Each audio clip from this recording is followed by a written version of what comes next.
Hare Krishna Tirthakar Prabhu. Nice to see you. Hare Krishna Prabhu. You okay? Yes, I will not stay all the time, but I would love to see this for some time because I'm preparing. We are doing now Rasa Lila, Krishna study book in the evening, and I have to listen your appreciation of Gopi Gita in the meantime too. But still, I would like to spend at least, I don't know, 45 minutes. We had some medical thing yesterday, and it's really made me really weak. So we'll see how it goes. How many of those parts of appreciation of Gopi Gita you did actually till now? I think it was 4 sessions, if I'm not mistaken. Then I heard probably all of them. Yeah, it's really nice, and everybody was encouraging us, and the 3 of us really wanted to continue doing it also, but it was just sometimes one of us was in, and all 3 of us had all kinds of engagements and things, and let me just find something. I hope everybody got the bindu.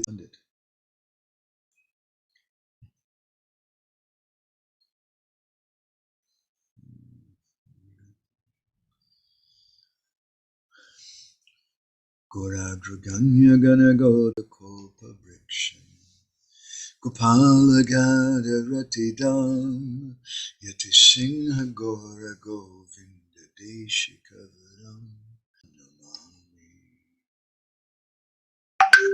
Gurave Gurachandraya Radhikaya Tadbhaktaya Namo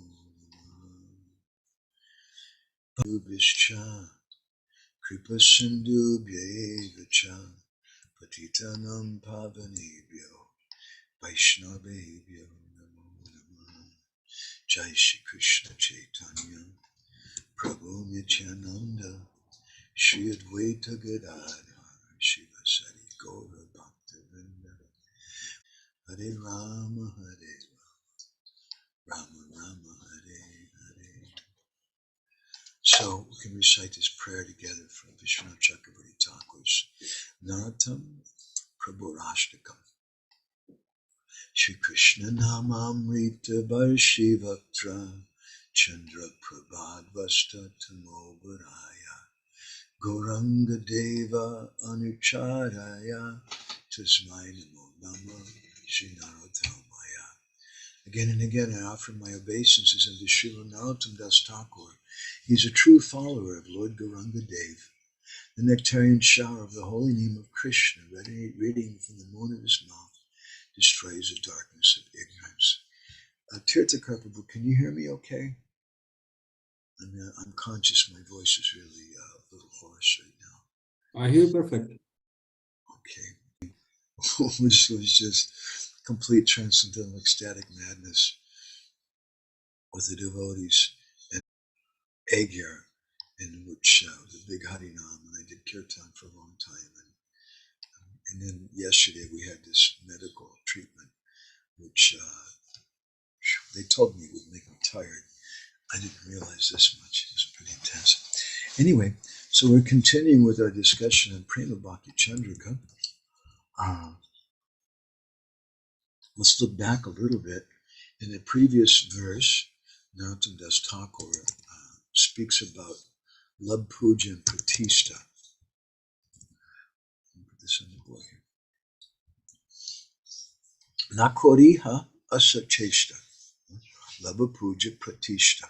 Sadachinta Govinda Charan. Shakali vipati jabe mahananda shukapabe prema bhakti paramakar. He speaks about this asat-kriya, which is something which he speaks about in the verse for today also. In the previous verse, he recommends that if you want to make advancement in bhakti, then we have to avoid this love, puja, and pratishta, profit, adoration, and distinction. And the way we do that is by taking shelter of the lotus feet of Govinda Krishna. And alternative meaning is that if we take shelter of this love, puja, pratishta, then we're not going to be able to take complete shelter of Krishna. Shakale vipata jabe. he says that if you do this, then all your problems will go away. Because you may think that, well, I'm not really into profit, adoration, and distinction, but unless I do some of these things, there's going to be problems. My temple president's going to do this and that. But no, you just take shelter of Krishna. And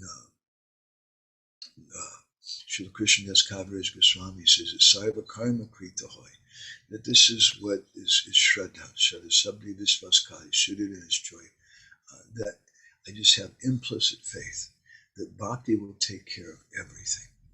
And so Narottam Das Thakur is trying to train us like this. Sometimes his words may seem a bit harsh, what we'll be reading today also, but he's not satisfied with just mundane religion. This is a mission of Sri Chaitanya Mahaprabhu, which is the mission of divine ecstatic love. And it's not just that the devotees are aspiring for liberation, to go to the spiritual world, but we have a much, much higher aspiration. We want love of God, and we want Nikunja Seva, service in the intimate groves at Vrindavan with Radha and Krishna. And if we aspire for that thing, then we have to perform bhajan in a very subtle way. And so today's verse, Narottam Das Thakur speaks more about that. Previously he used the word asat-cheshta. Today he's using the word asat-kriya. Asat-kriya Kuṭināṭi, chada anya paripati. Anya deve na koriha rati. Apana apanashtani, piriti shabhayatani, bhakti pate padaye bigati. That we have to be very, very careful and avoid this asat-kriya, these sinful activities. We have to give up, part of the process is to give up paripati. Pati, paripati here, it's translated as bodily care. But pati means a protector. Pati is also a word for husband. The pati is someone who protects us. And here Narottam Das Thakur is saying that we should strive for ananyata bhajan and give up all asat-kriya, give up Kuṭināṭi. And we'll speak about this Kuṭināṭi at length today. Here it's translated as duplicity. Sometimes it's translated as diplomacy or politics. And if we want to make advancement, we have to give these things up. Anudebe na koriya rati. Again, this must be the fourth or fifth time, I think, so far in Prema-bhakti-candrika, this book which is moonlight on the path of ecstatic love, where Narottam Das Thakur again stresses, don't take shelter of the devotees. Now, for those of us coming from the West, that may seem like a big deal. I mean, yeah, sure, no problem. Who needs to worship that Lord Shiva and this and that and the other anyway, right? But as I think Anil Prabhu might be able to give us some further clue, or Ujjvala Rasagya, for those devotees who grew up in this Indian culture I've come to love and I've seen for the last 32 years or something in India, it's a culture of respect. It's a culture of respect to the devotees. If you go to Jagannath Puri, you'll find that there's a temple there of Shamakali. And Shamakali she's a devata. And the temple was established not by Maharaj Prataparudra, but by the ancestors of Maharaj Prataparudra. And they would regularly worship that devata. So for those of us from the West who are coming to this movement, and we just, okay, Prabhupada said, chant Hare Krishna, worship Krishna, and that's good enough for us. We're not really so much interested in this person or that otherwise. Maybe a few devotees. I was chanting some Shiva mantra before I met the devotees. I was chanting Krishna mantra before that, but I kind of thought it was all pretty much the same kind of thing. So For us, we don't really see it as a big thing, but in Vedic culture, it's so ingrained. And why is it that Maharaj Prataparudra and his previous ancestors were worshipping Shamakali, and they're also worshipping Ashashambhu? There's another temple right next to that one, which we sometimes take devotees to, where there's 8 Shiv Lingas, which were captured on different campaigns, different military campaigns by the kings of Puri, and they brought them back to Puri and they worshipped them there, and they're being worshipped to this day. So the question arises, if they understand that Krishna's everything, and Krishna in the Bhagavad Gita, he says, Yajamtya Vidi Purvakam, that worship of the devotees is avidi purvakam, it's improper worship, then why were they doing that? A simple answer comes that, for example, in America, we have one politician, the President of the United States, Mr. Joe Biden. So if Mr. Biden goes to visit Pittsburgh, Pennsylvania, one city in America, he may do a program with the mayor. Is in a much, much higher position than the mayor. But in that program, he may encourage the citizens in Pittsburgh to give respect to that mayor of the city. In the same way, the kings in ancient India, as well as some of our acharyas, they encouraged people to be respectful of the devotees. And Bhaktivinode Thakur and Rupa Goswami in Bhakti Rasamrita Sindhu and Bhaktivinode and Chaitanya Siksamrita described that it's an offense for the devotees to be disrespectful to the devotees, because sometimes that may happen, and we've seen that with Western devotees, and we spoke about this quite a few other times, I think, that in their immaturity and rush to become a pure devotee, they want to criticize Lord Shiva and Lord Brahma and Ganesh and all these different personalities who are very exalted because they're devotees of Krishna.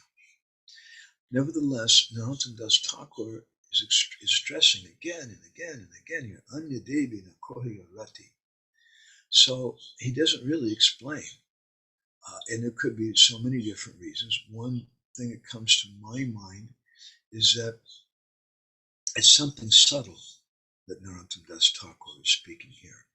For him to continue stressing it, it doesn't make sense to me that it's just a gross thing. Persons who would read a book called Prema-bhakti-candrika, which is all about worship of Krishna and devotion to Krishna, probably aren't going to be the biggest worshippers of the devotees anyway.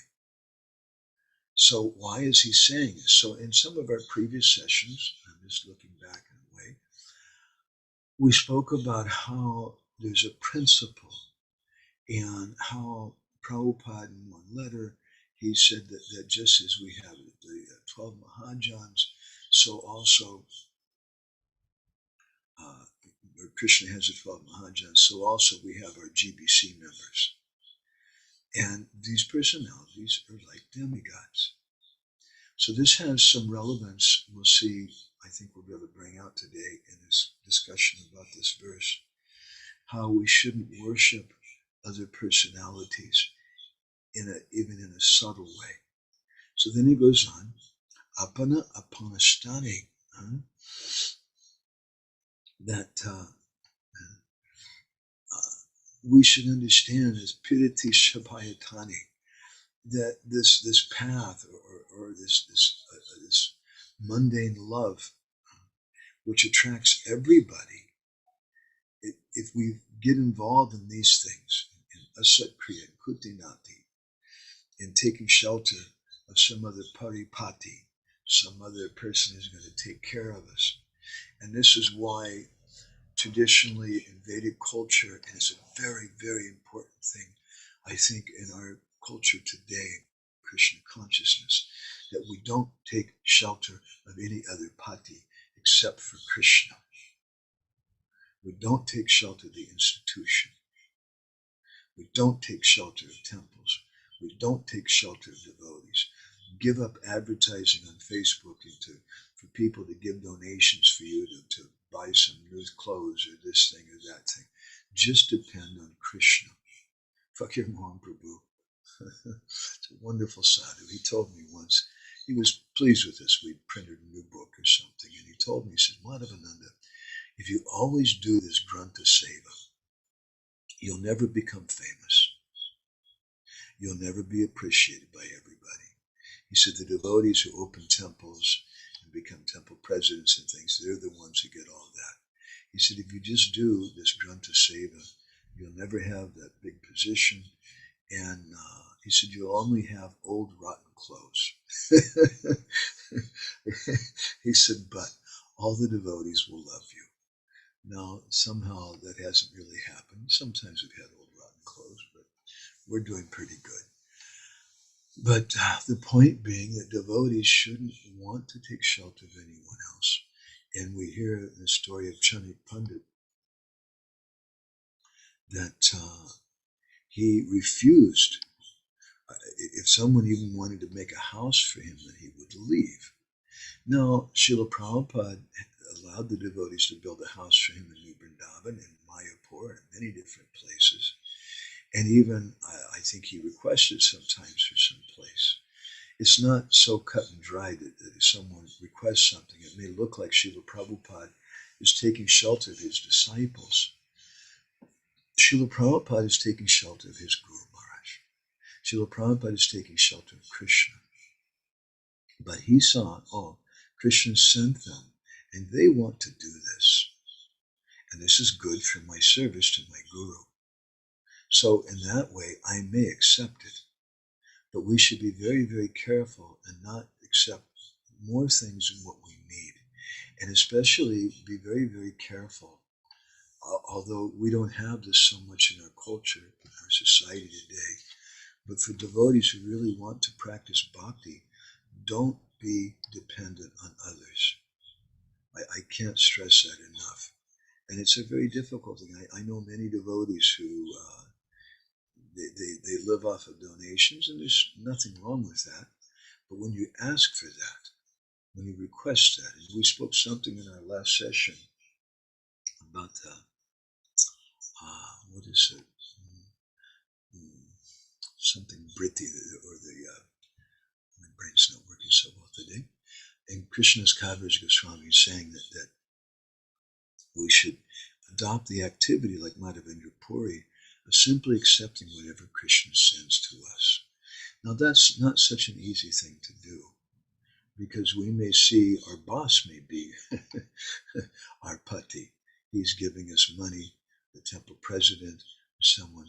But even if we're in that situation, we should understand I'm not dependent on them. This person is just the pipe through which Krishna is taking care of me, and I'm dependent upon Krishna. My Guru Maharaj was invited to go to the West in 1995, I think it was. Maybe it was 94 or 95. It was the first time he'd ever gone outside of India. He was flying in a plane with Banamali Prabhu, who I later interviewed. And when they were flying from Bhubaneswar, I think, to Delhi, the stewardesses started going down the aisle and giving drinks and things to the people. And my Guru Maharaj, he turned to Banamali and he said, who are these women? What are they doing? Why are they talking to all the men? The first time he'd been on a plane. And Banamali said, Maharaj, Guru Maharaj, it's okay. They're stewardesses. And this is their job. And Guru Maharaj said, huh? And he wouldn't take anything from them. And the rest of the flight going from, I think it was from Delhi to Italy, he wouldn't sleep.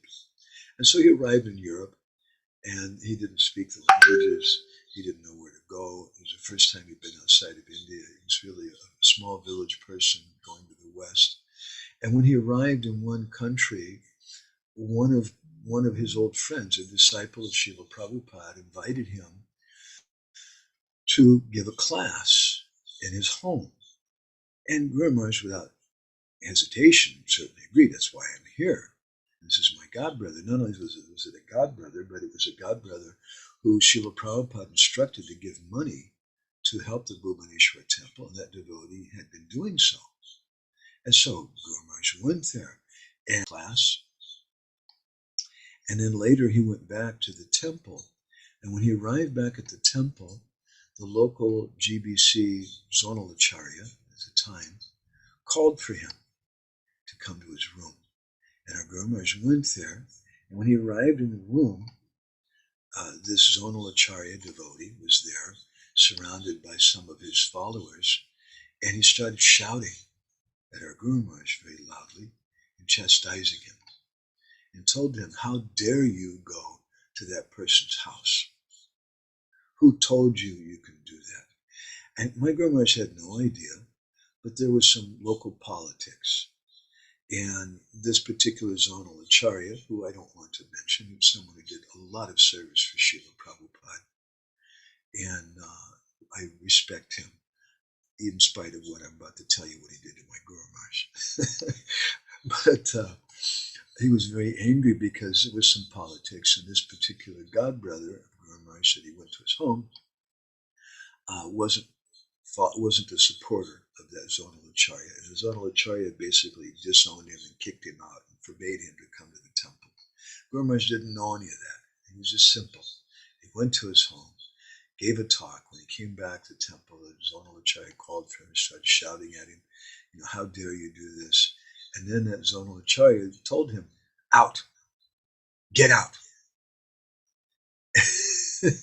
And this is the first time our Guru Maharaj had ever been outside of India. He had no money, local currency. He didn't speak the local language at all, which was not English. He had nowhere to go. He didn't know anybody. And what was his response? He laughed. And he said, Banamali Prabhu was there, told me this. He laughed and he said, very good, very good. And he really meant that. Why is it very good? Because I'm not dependent on you. I'm dependent on Krishna. And if Krishna puts me in a situation where I'm thousands of miles away from my home and I don't know anybody, and I have no money, and I don't know the language, and I have nowhere to go, and Krishna puts me in a situation where I'm pushed out on the street, that's very good. Because Krishna's going to take care of me. So he spoke like that. And it's not an easy thing. In our society, I have to comment that it's all too easy to fall prey to collecting donations and to subtly or grossly taking advantage of devotees. And I feel terrible saying it. Maybe sometimes I'm subtly doing that. I want to be very, very careful to never, ever do that. It was completely contrary to what my Guru Maharaj taught me, contrary to what my mother taught me, and every person I've ever grown up with. And we want to be dependent on Krishna. We don't want to be dependent on anyone else, because if we're dependent on someone else, then the tendency is we may become like a prostitute. And if something is unpopular to say, then we compromise the truth. Because, this person is taking care of me. Of course, we also have to be transcendentally diplomatic in a certain way. Once I gave a class in a particular temple in America, and I was speaking about how we should take shelter. Anyway, the class became controversial, and I got in some trouble.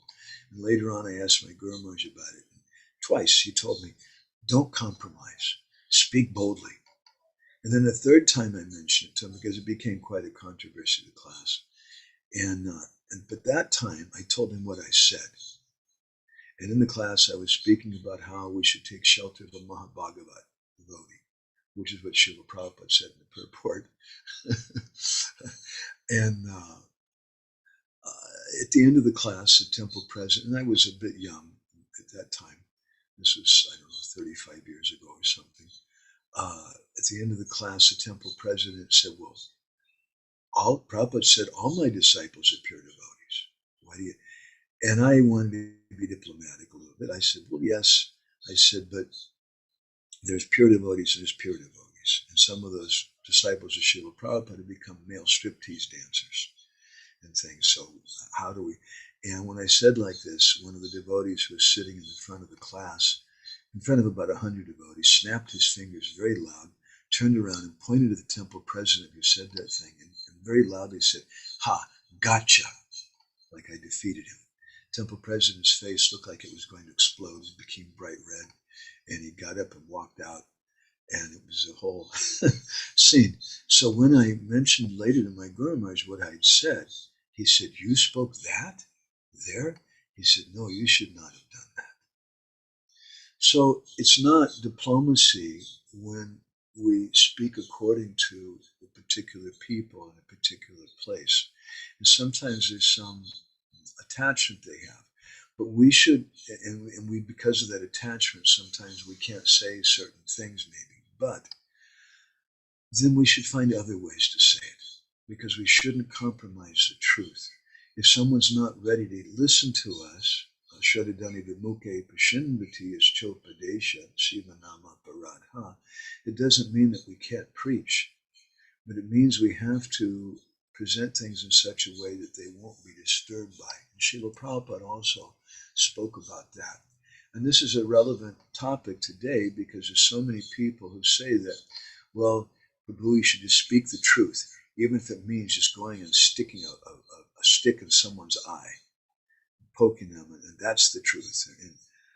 But it should also be done in a palatable way. It should be done in a way that people feel some love. So if we take shelter of some other pati, some other protector, some other maintainer, and we don't see Krishna's behind everything, then these are bhakti pati padai bigati. These are bigati. These are things which are going to cause a disturbance in our bhakti.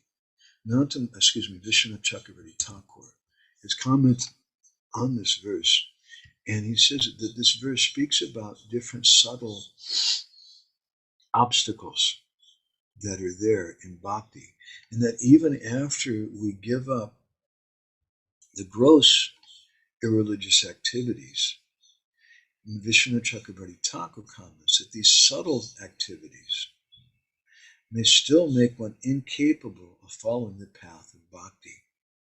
And Vishwanath also comments that the word sabhaya in the verse means that it's referring to everyone.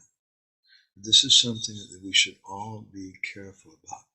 So in this sense, Narottam Das Thakur, he's describing some obstacles on the path of bhakti that are not going to be easily understood by the sadhak. But these are obstacles that may practically block our path of devotion. So we have to, if we're aspiring to get Krishna Prema, then we have to give up all this politics and all this conniving and duplicitous behavior like Asat-kriya and Kuṭināṭi. Asat-kriya refers to activities such as behaving in a very cruel way, hurting animals, killing insects with no good reason, killing mice and different things, and especially getting pleasure from that.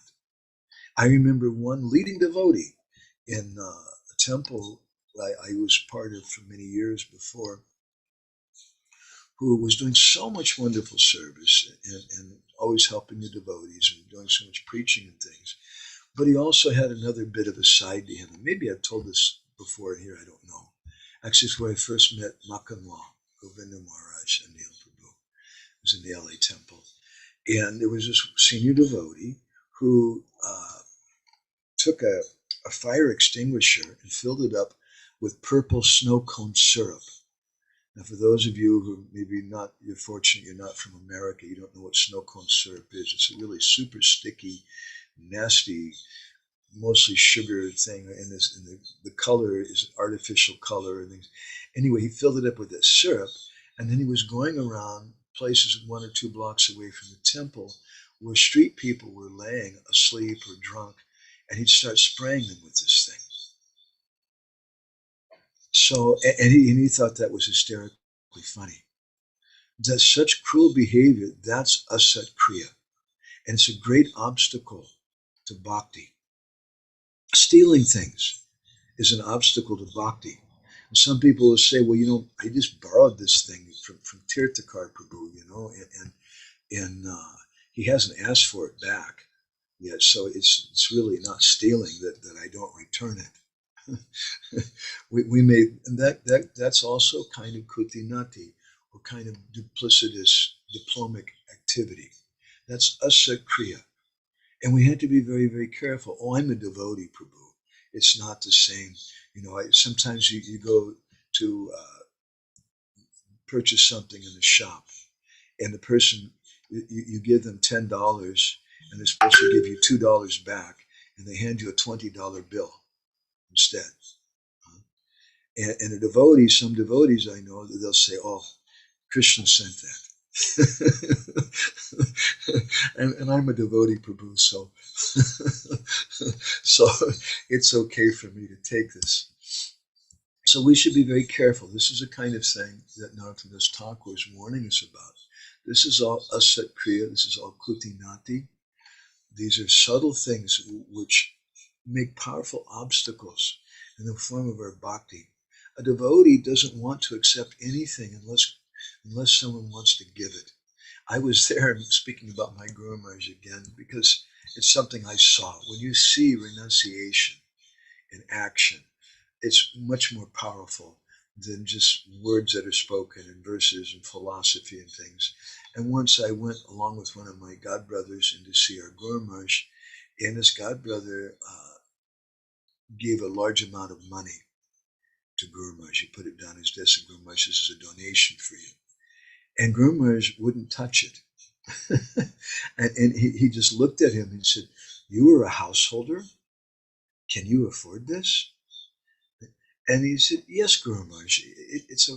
And Guru Maharaj said, "Really? It doesn't. You don't feel anything?" No, Guru Maharaj. I want to. And when Guru Maharaj could really see that he wanted to give that, then he accepted it.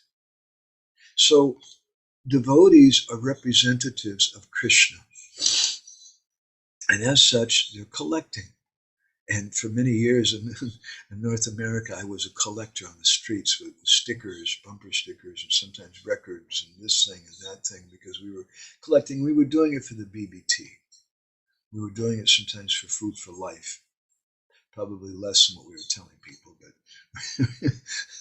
we were doing it for those kind of things. It was a good cause, but we had to be very, very careful and not start thinking that, oh, because I'm a devotee, I'm a so-called devotee, that I'm do this and that my business is to collect money. Our business is not to collect money. Krishna doesn't care about money. Krishna gives up Lakshmi Devi to stay in Vrindavan, and it's Lakshmi Devi who's staying to this day in Bilvavan on the other side of the Jamuna River, doing austerity so she can enter Vrindavan. Krishna doesn't need Lakshmi Devi. What Krishna wants, he's Bhava Grahi Janardhan. He appreciates the love of his devotees. And as Krishna's representative, we also want to collect love. We want to collect people's hearts. It's not like I saw a sign, the invasion of the body snatchers.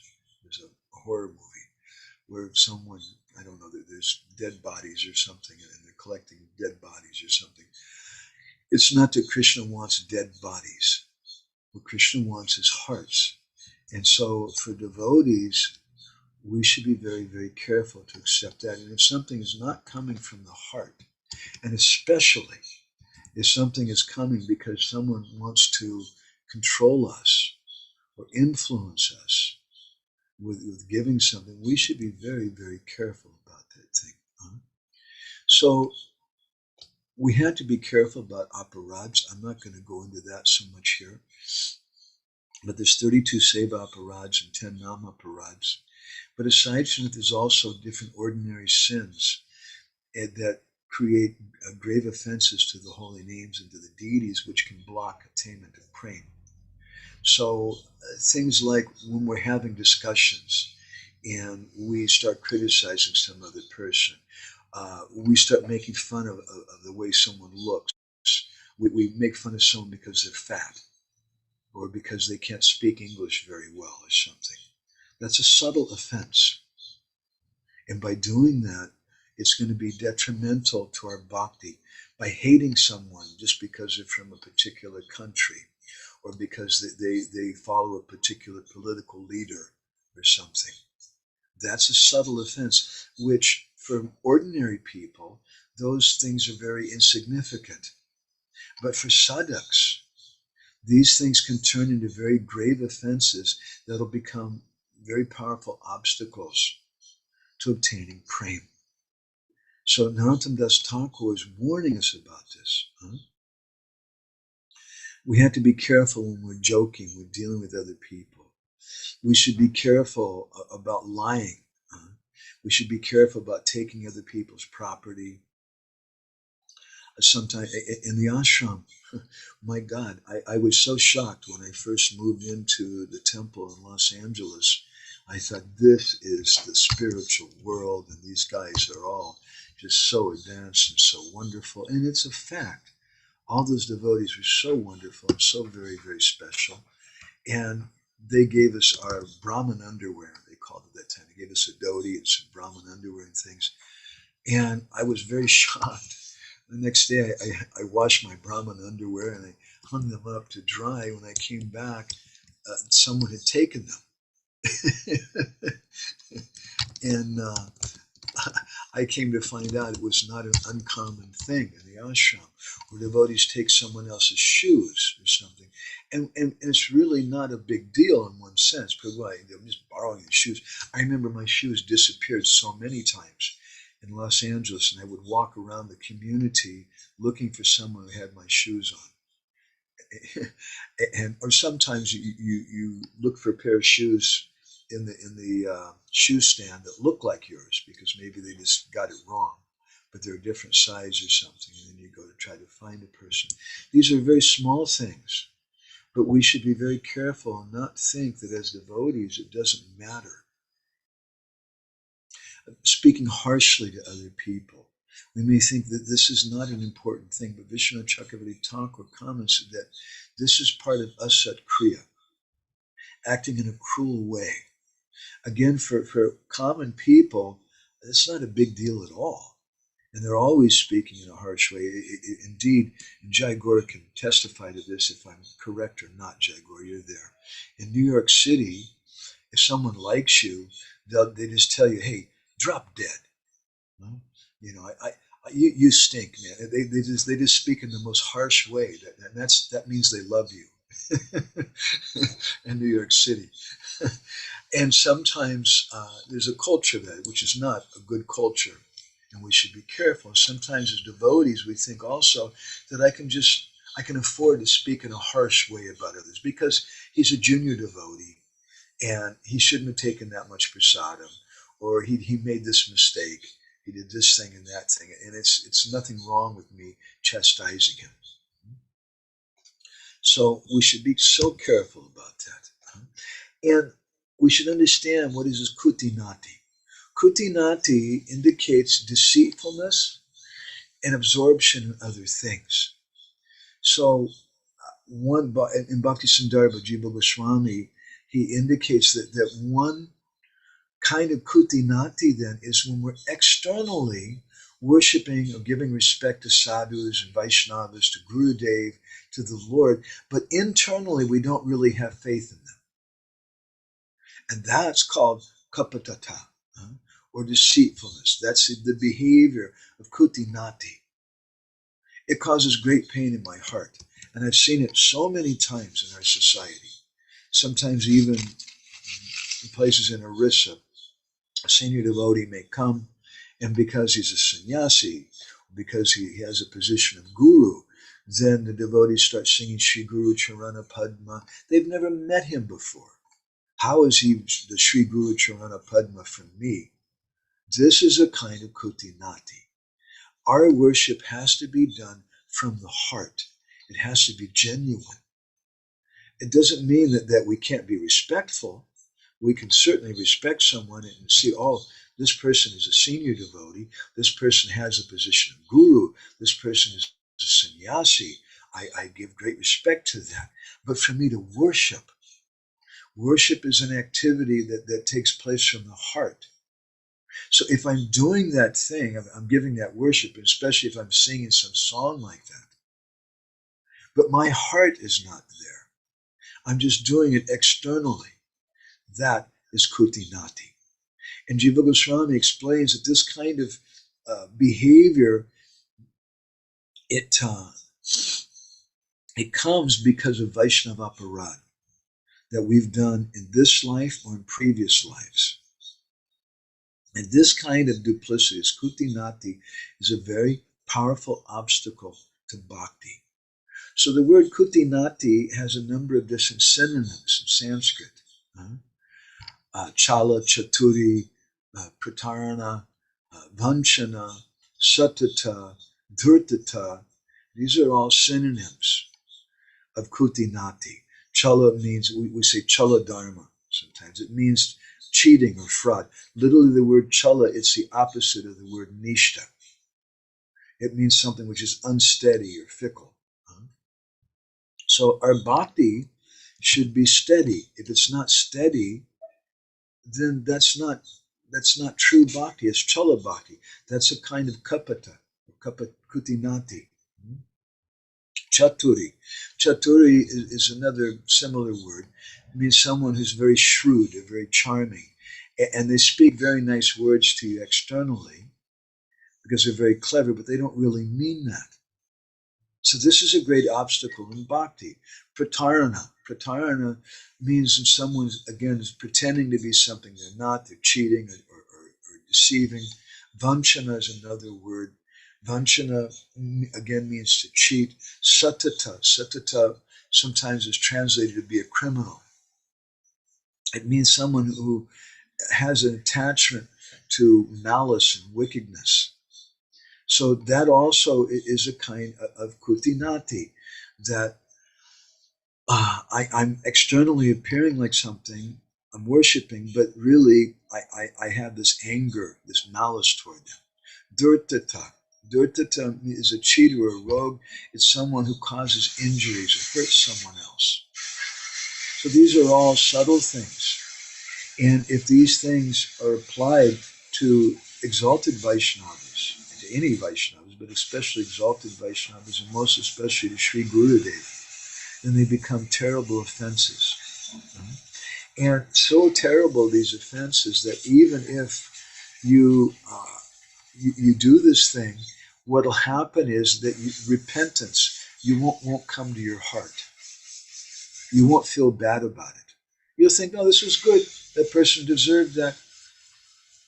You should be very, very careful. Sometimes we accidentally make some offense. I remember Shivaram Maharaj had written me an email, and I had a habit. I would just copy sometimes the please accept my humble obeisances, all glories of Srila Prabhupada thing, and I would just paste it in. And so Maharaj had written to me, and a lot of devotees, even sometimes senior devotees, other humility, they write like that. So I just copied what he wrote, pasted it, and sent it to him. After he got it, and he wrote back to me, then I looked at what I'd sent. And what he wrote to me was, please accept my blessings. So I wrote back to him, and I said, please accept my blessings. So I was horrified.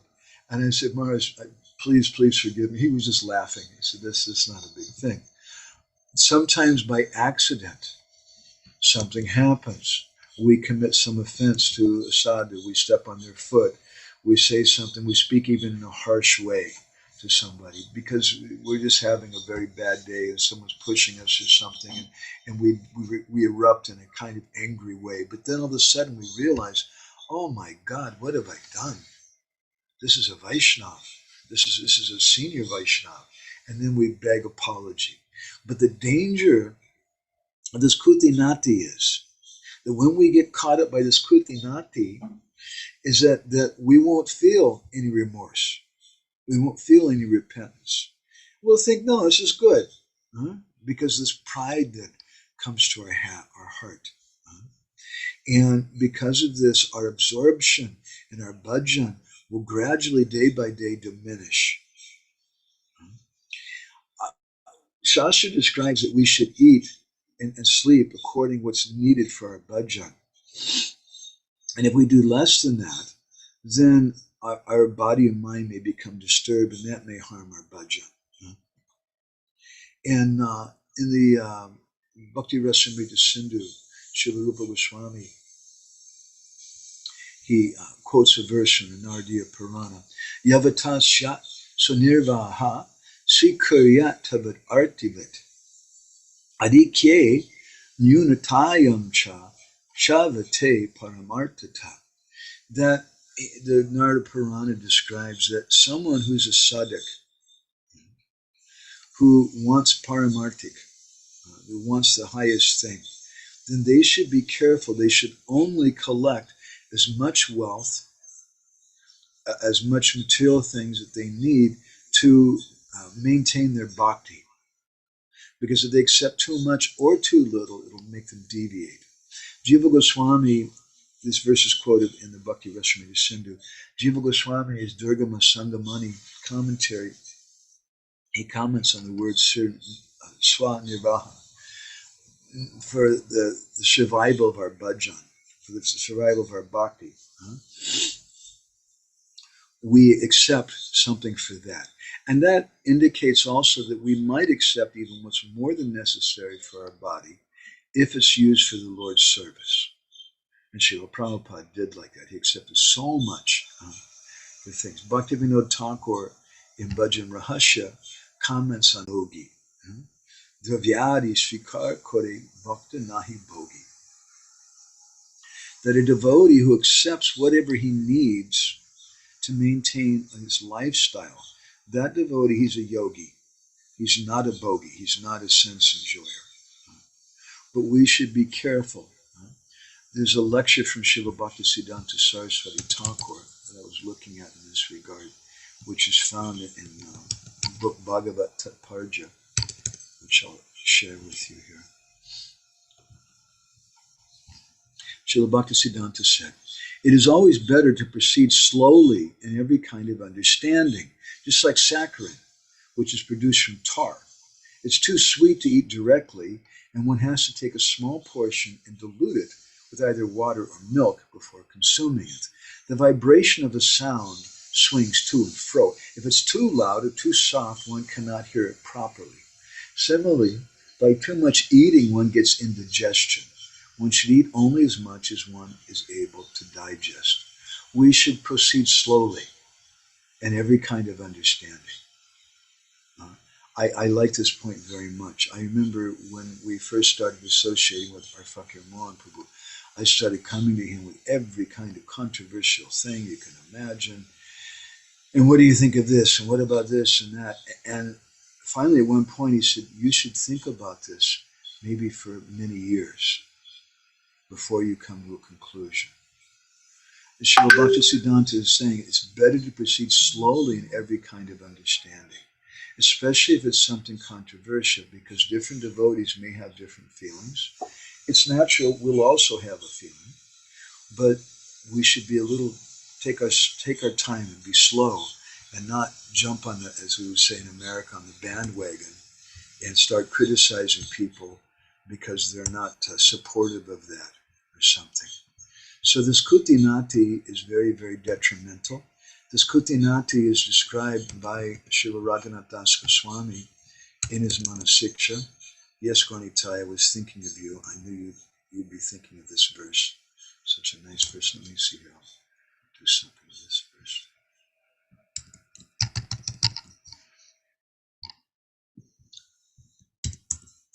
Okay. Are Chetan Prodyat Kapati Kuṭināṭi Varakara Charanmutre Snatva Dahasi Katam Atmanam Hapimam Sadatvam Gandhaiva Giridhara Pada Prema Vilasat Sudam Bodho Snatva Samapi Nitaramam Chasukaya. He's addressing his mind. Are Cheta, my dear Cheta, my consciousness, my mind. He said, why are you making us suffer?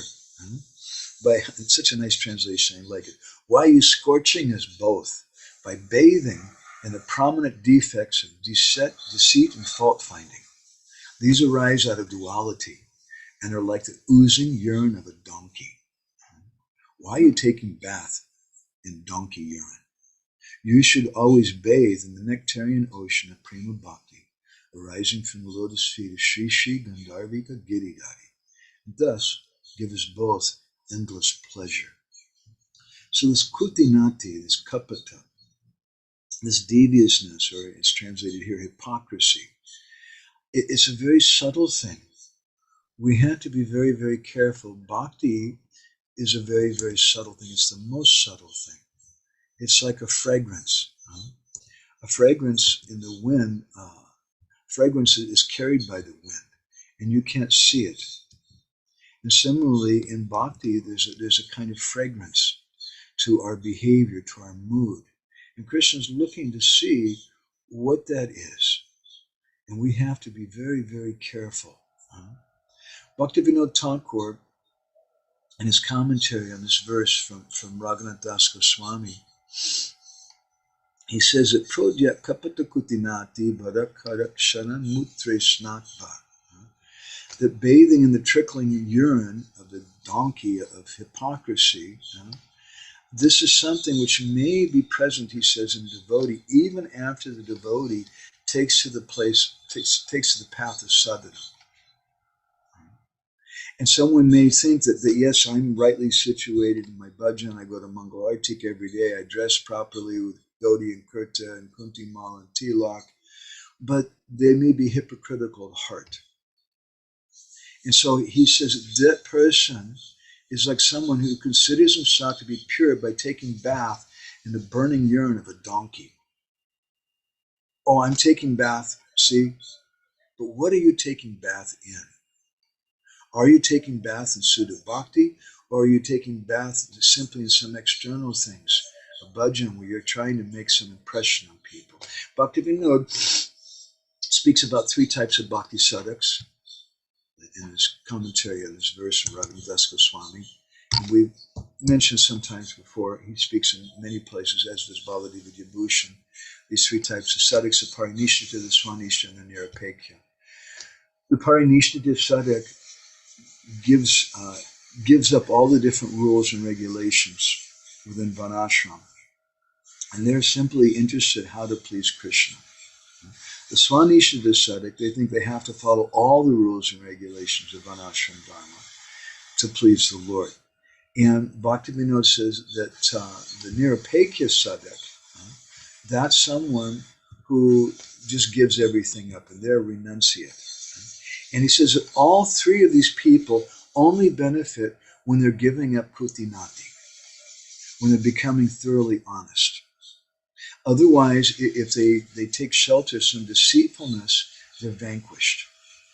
And he describes different types of Kuṭināṭi, or hypocrisy, which is demonstrated by these 3. The Parinishita sadhak, their deceit is that they indulge in some sense enjoyment on the pretext of sadhana bhakti. We used to go out for book distribution, and I would see sometimes some young devotees, they would only approach ladies, and especially they would only approach young ladies. And sometimes they would spend a long time talking to them because they had this desire for sense enjoyment. And if we would speak to them, Prabhu, what are you doing? Hey, I'm selling books. I'm preaching to them. We should be careful. Indulging in some even subtle sense enjoyment on the pretext of bhakti. A second type of deceit of the Parinishta sadhak, Bhaktivinode says, is that instead of serving the pure devotees, we serve wealthy people. Well, this person's given so many donations to the temple. Yeah, they have a business where they sell pornography and alcohol or something, but they've given a lot of donations and things. And what do I care about this new bhakta in the temple? He doesn't have any money. So this is a kind of Kuṭināṭi, Bhaktivinode says, which is very, very detrimental. A third type of Kuṭināṭi for the Parinishita sadhak is someone accumulates more wealth than they need. And that'll be a great cause of disturbance for them. They don't need that much wealth. We should just accept whatever is necessary for our body maintenance for performing bhakti. A fourth type of Kuṭināṭi for the Parinishita Sadhak, Bhaktivinode says, is that we have great enthusiasm for futile, temporary enterprises, for something which is not really going to solve anything, but is very interesting to us, and we're much into that. A fifth one is to get so much into illogical arguments on the pretext of cultivating knowledge. We just want to quarrel with different people. And really, it's an illogical argument, but we have faith in argument. We have faith in cultivating knowledge. But that's the type of Kuṭināṭi which will be detrimental for us. The Parinishita Sadhak. The Parinishita Sadhak, again, is a devotee which in other places Bhaktivinode says sometimes is a Madhyamadikari. Sometimes he may accept the rules of Varnashram, but he's not dependent on them. And in his commentary on this verse, Bhaktivinode says he completely gives them up. In any case, he understands they're not necessary. And all that's necessary is to please the Lord. But still, these different types of subtle Kuṭināṭi can come in and cause all kinds of problems. So a sixth one is that someone adopts the dress, Bhaktivinode says, of a renunciate, either as a Babaji or as a sannyasi, just to get some prestige. Secondly, there is a Kuṭināṭi, the deceit of the Svanishta Sadhak. The Svanishta Sadhak, the first type of Kuṭināṭi for them is they make an external show that I'm following all the rules and regulations, but internally, they're still attached to material things. So this is the problem with the Kanishtas.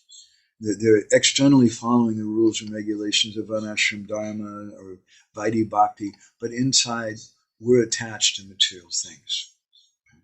And we make a big show on the outside that I'm following all these rules and regulations. We should be careful. Secondly, they prefer the association of politicians or mundane scholars, people who are pushing vegetarianism, or who are pushing some against this thing, against this kind of crime, or against abuse to women, or whatever. They prefer to associate with those persons who are materialistic persons than they do to loving devotees, because the Svanishta Sadhak sees things in an external way. It's an Artha Yukta Vasta. And their vision of things is Bhogya Darshan.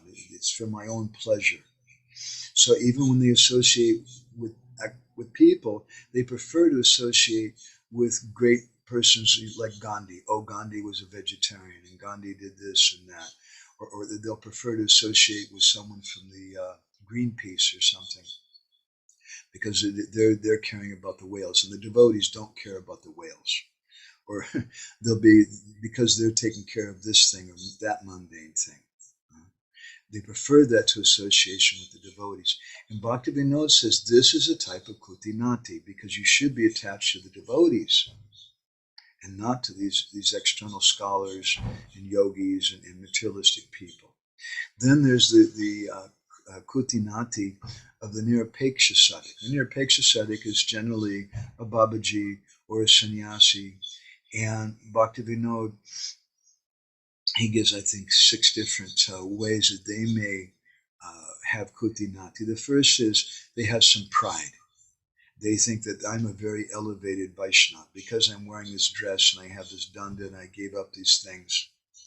Secondly, similar thing, they adopt that dress and they think other devotees are inferior to them, because they're not a sannyasi, they're not a Babaji, they're just some grihastha devotee, like Tirthakar Prabhu. What is he doing? Taking care of his children all the time, and he's not very advanced. That's the Kuṭināṭi of the Nirapeksha Sadhak. A third type of Kuṭināṭi, the Nirapeksha Sadhak, is they also accumulate wealth and things which more than what they need. Srila Prabhupada got so many donations. And I've seen a lot of our sannyasi friends get donations wherever they go. And they accept some clothes or some socks. oh, thank you so much. I really appreciate that. And then they go to the next temple and they say, Prabhu, would you like some socks? And they give those things away to somebody else. And so in that way, they both give respect to the gift, but at the same time, they don't maintain it for themselves. They're not attached. They don't accumulate. A fourth type of Kuṭināṭi that the Nirupeksha sadhak does is they associate with women on the pretext of sadhana. Just like we were mentioning about the Parinishita sadhak, there's also a problem there. Fifth one is that they keep close contact with materialistic people for the intention of collecting money and donations instead of going to the temple. They're always hanging, Bhaktivinode says, they're always associating with these materialistic people because, Prabhu, I'm here to get donations. But they're not going to the temple. They're not doing their hearing and chanting. They're not associating with devotees. That's a kind of Kuṭināṭi, diplomacy or deceit of the Nirupeksha sadhak. Then the fifth type is that they worry about collecting enough money. And they're worried, how am I going to get this money? And so they show their bhajan, and they try to collect money in that way with their bhajan. A sixth way that they do is that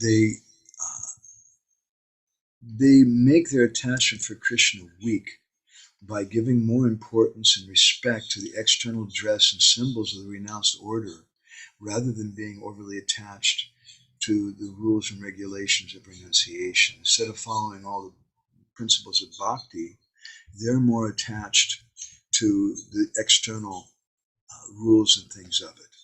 So that's a type of Kuṭināṭi, which the Nirupeksha sadhak takes part in. So all of these things are types of deceit. They're all impediments to our bhakti. And Bhaktivinode says they're all compared to the urine of a donkey. And some of them, some sadhaks, Bhaktivinode says, they think I'm becoming purified by taking bath in this urine. But it's just the urine coming from a donkey of deceit, and it resumes their soul. So, nice, cheerful subject today. I'd like to stop there. Let's look at this verse again. There's so many things we can say about this. I have a lot of other things in my notes, but I don't want to go on about this forever. I think we've covered it properly. Let's just look one more time at the verse. So Narottam Das Thakur is saying, Asat-kriya, we should give up Asat-kriya, bad activities, maybe subtle bad activities, like I mentioned, like lying and speaking harshly of someone else. We should give up Kuṭināṭi, or these things as Asat-kriya or diplomacy, duplicity. Kuṭināṭi is also, can be seen separately or together with that. Chada anya paripati. Don't take shelter of anybody else. Take shelter that I'm going to sell my body just because someone gives me some insignificant money or something. I won't give up my principles. Anya devi na koriha rati. And in a subtle way, we should give up attachment to taking shelter of any of these other things. I mentioned in the beginning, this Anya Deva has some other, that I'm going to give respect to demigods because, well, Prabhu, I'm doing bhajan and I'm in a Rahu period right now and I have some health problems and it's for my bhakti, Prabhu, so I'm going to wear this gemstone that prevents, that helps me with Rahu, or I'm even going to chant a Rahu mantra, or there's a Saturn mantra that I chant. And after all, Lord Ramachandra recited it. It's there in the Valmiki Ramayana, so I'm going to take shelter of that thing. Don't take shelter, even in a subtle way. If you do that, that's Kuṭināṭi. In a subtle way, you're not taking shelter of Krishna. You may think that you are in some ways, but subtly you're not. Apanasthani pidati shabayatani.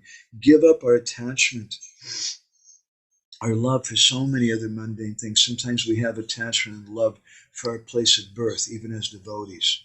My devotees speaking in a sentimental way about the foods they grew up with, or about the hippies because they grew up as a hippie, or about the Beatles, or some music that they liked before.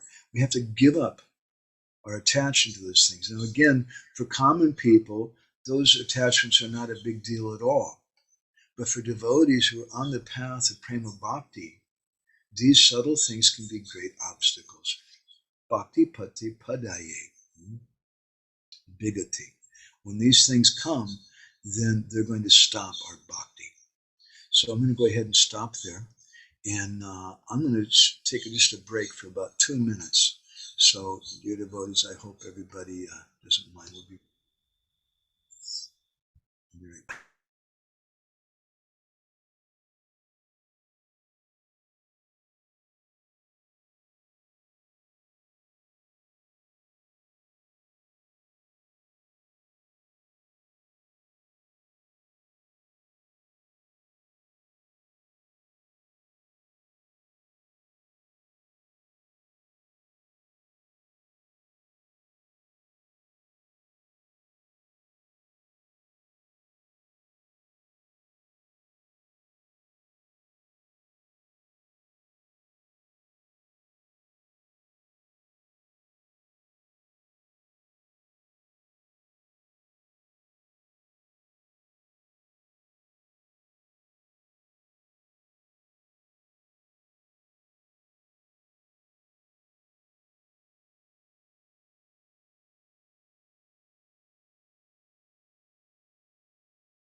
Hare Krishna. Sorry, we're back now. So let's hear from some of the devotees what you have to say. Ujjwala Rasika, do you need to go right away? Otherwise, if you do, you can do the first.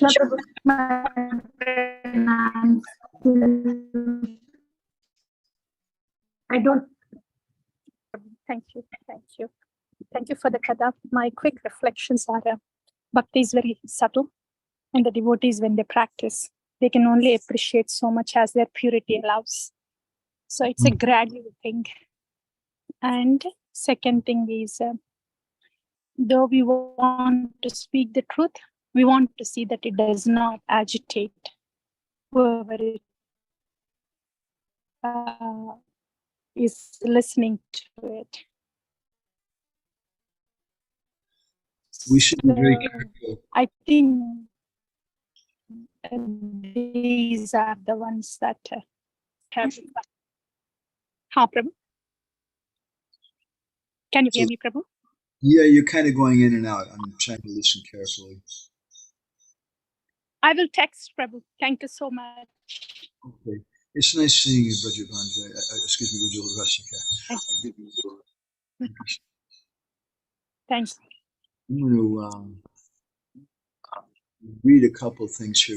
Gorni Taipa was commented, worship or dealing with VIP persons, powerful politicians, wealthy persons is a common program. I did it when I distributed books for getting bigger donations. Gorni Taipa, do you want to, why don't you come on right now? And I'll address that point first of all. Yeah, and Prabhupada also did that. But Prabhupada also didn't treat them differently. And his Bhaktivinode Thakur, in his commentary on that verse of Raghunath Das Goswami, says that renunciates should be careful that they don't start spending more time with those wealthy donors than they do with the devotees in the temple. And I've seen that happen sometimes. Devotees, they get, this donor makes sure they get all kinds of nice opulent prasadam and a nice place, and they give them a place in their house and whatever, and they just end up staying in the house of this wealthy donor, and then they stop going to the temple. So we should be careful. There's some danger there, the devotees. Anything else you want to comment, Gorni Tai Prabhu? Any other reflections, anything? Thank you very much. I was thinking that you really give a really elaborate understanding of this Kuṭināṭi as a block. I would like to say that I disagree with you. So we should do all these things. We should be diplomatic. We should be cheating. We should be so many sinful person, but in one way, we have to make dramas. And in Krishna Katha, we take part of the drama. We could be Ravana, we could be different persons, and then we play, and we are diplomatic, but it will purify us. And the best example of this process of Lord Nityananda in Ekachakra, every day he just called all the boys, come together. And he told, you will play this, you will play that role. And they played all day and night. And that was the best Gurukula. That was the best preparation for their life. So I think this culture of playing Krishna Katha dramas, it's we need. Of course, for adults it's very difficult, but at least for our children, have to make possible to enjoy this drama culture, and then they will become really great devotees. That's my note. Yeah, your point is different than what Narottam Das Thakur is speaking about. He's not speaking about the process of drama. It's a good point. I agree with you, what you're making. Through doing drama, we learn even about negative qualities. When we play Ravan in a drama,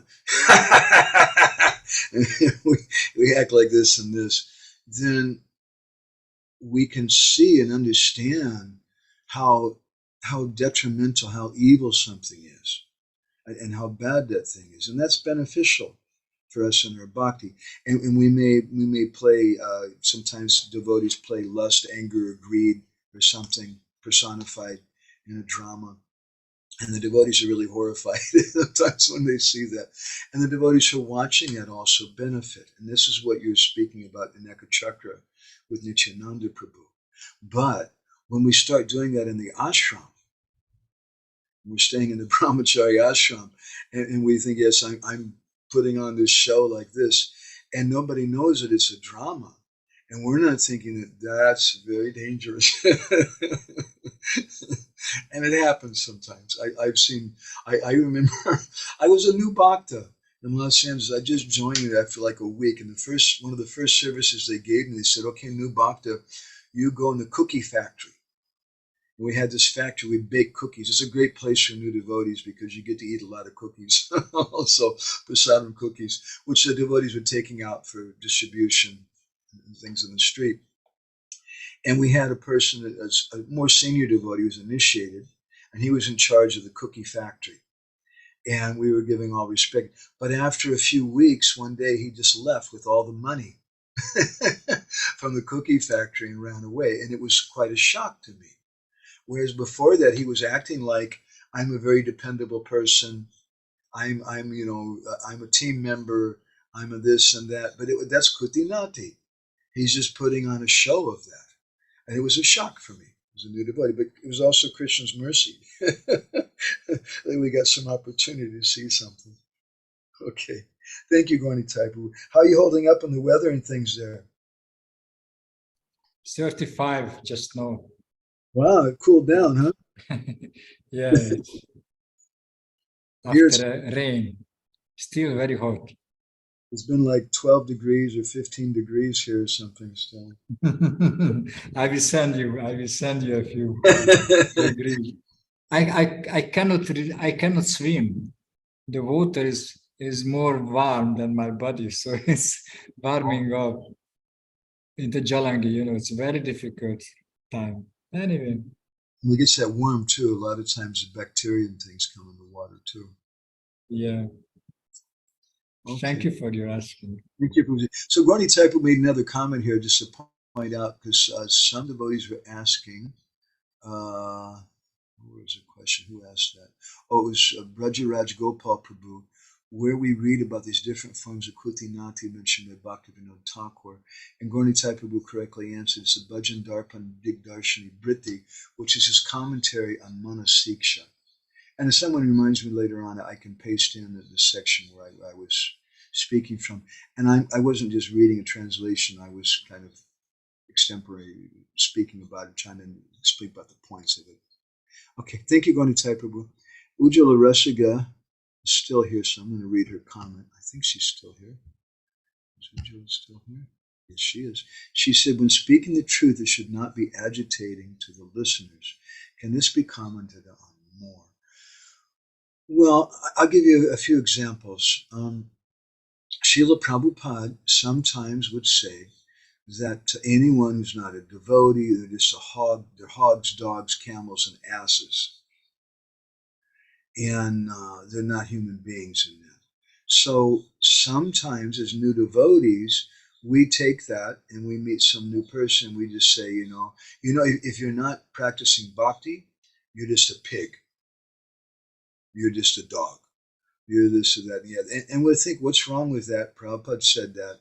Or even we may chastise devotees in such ways. But Srila Prabhupada, although he said that in certain circumstances, and my Guru Maharaj sometimes, he would point out devotees in class, and he would say such and such, such and such and such, and two devotees, sleeping in the same bed and passing urine together. And saying, oh, it's very nice. I'm sleeping in the same bed and passing urine. In other words, it's just being complete nonsense. And he would sometimes call them two-legged pigs and things in the class. And later, sometimes he'd even apologize to that devotee and tell them that I'm not speaking to you, but I'm speaking to all the devotees. And he was speaking about a particular type of consciousness that he saw. Srila Prabhupada sometimes would be very, very heavy, very cutting.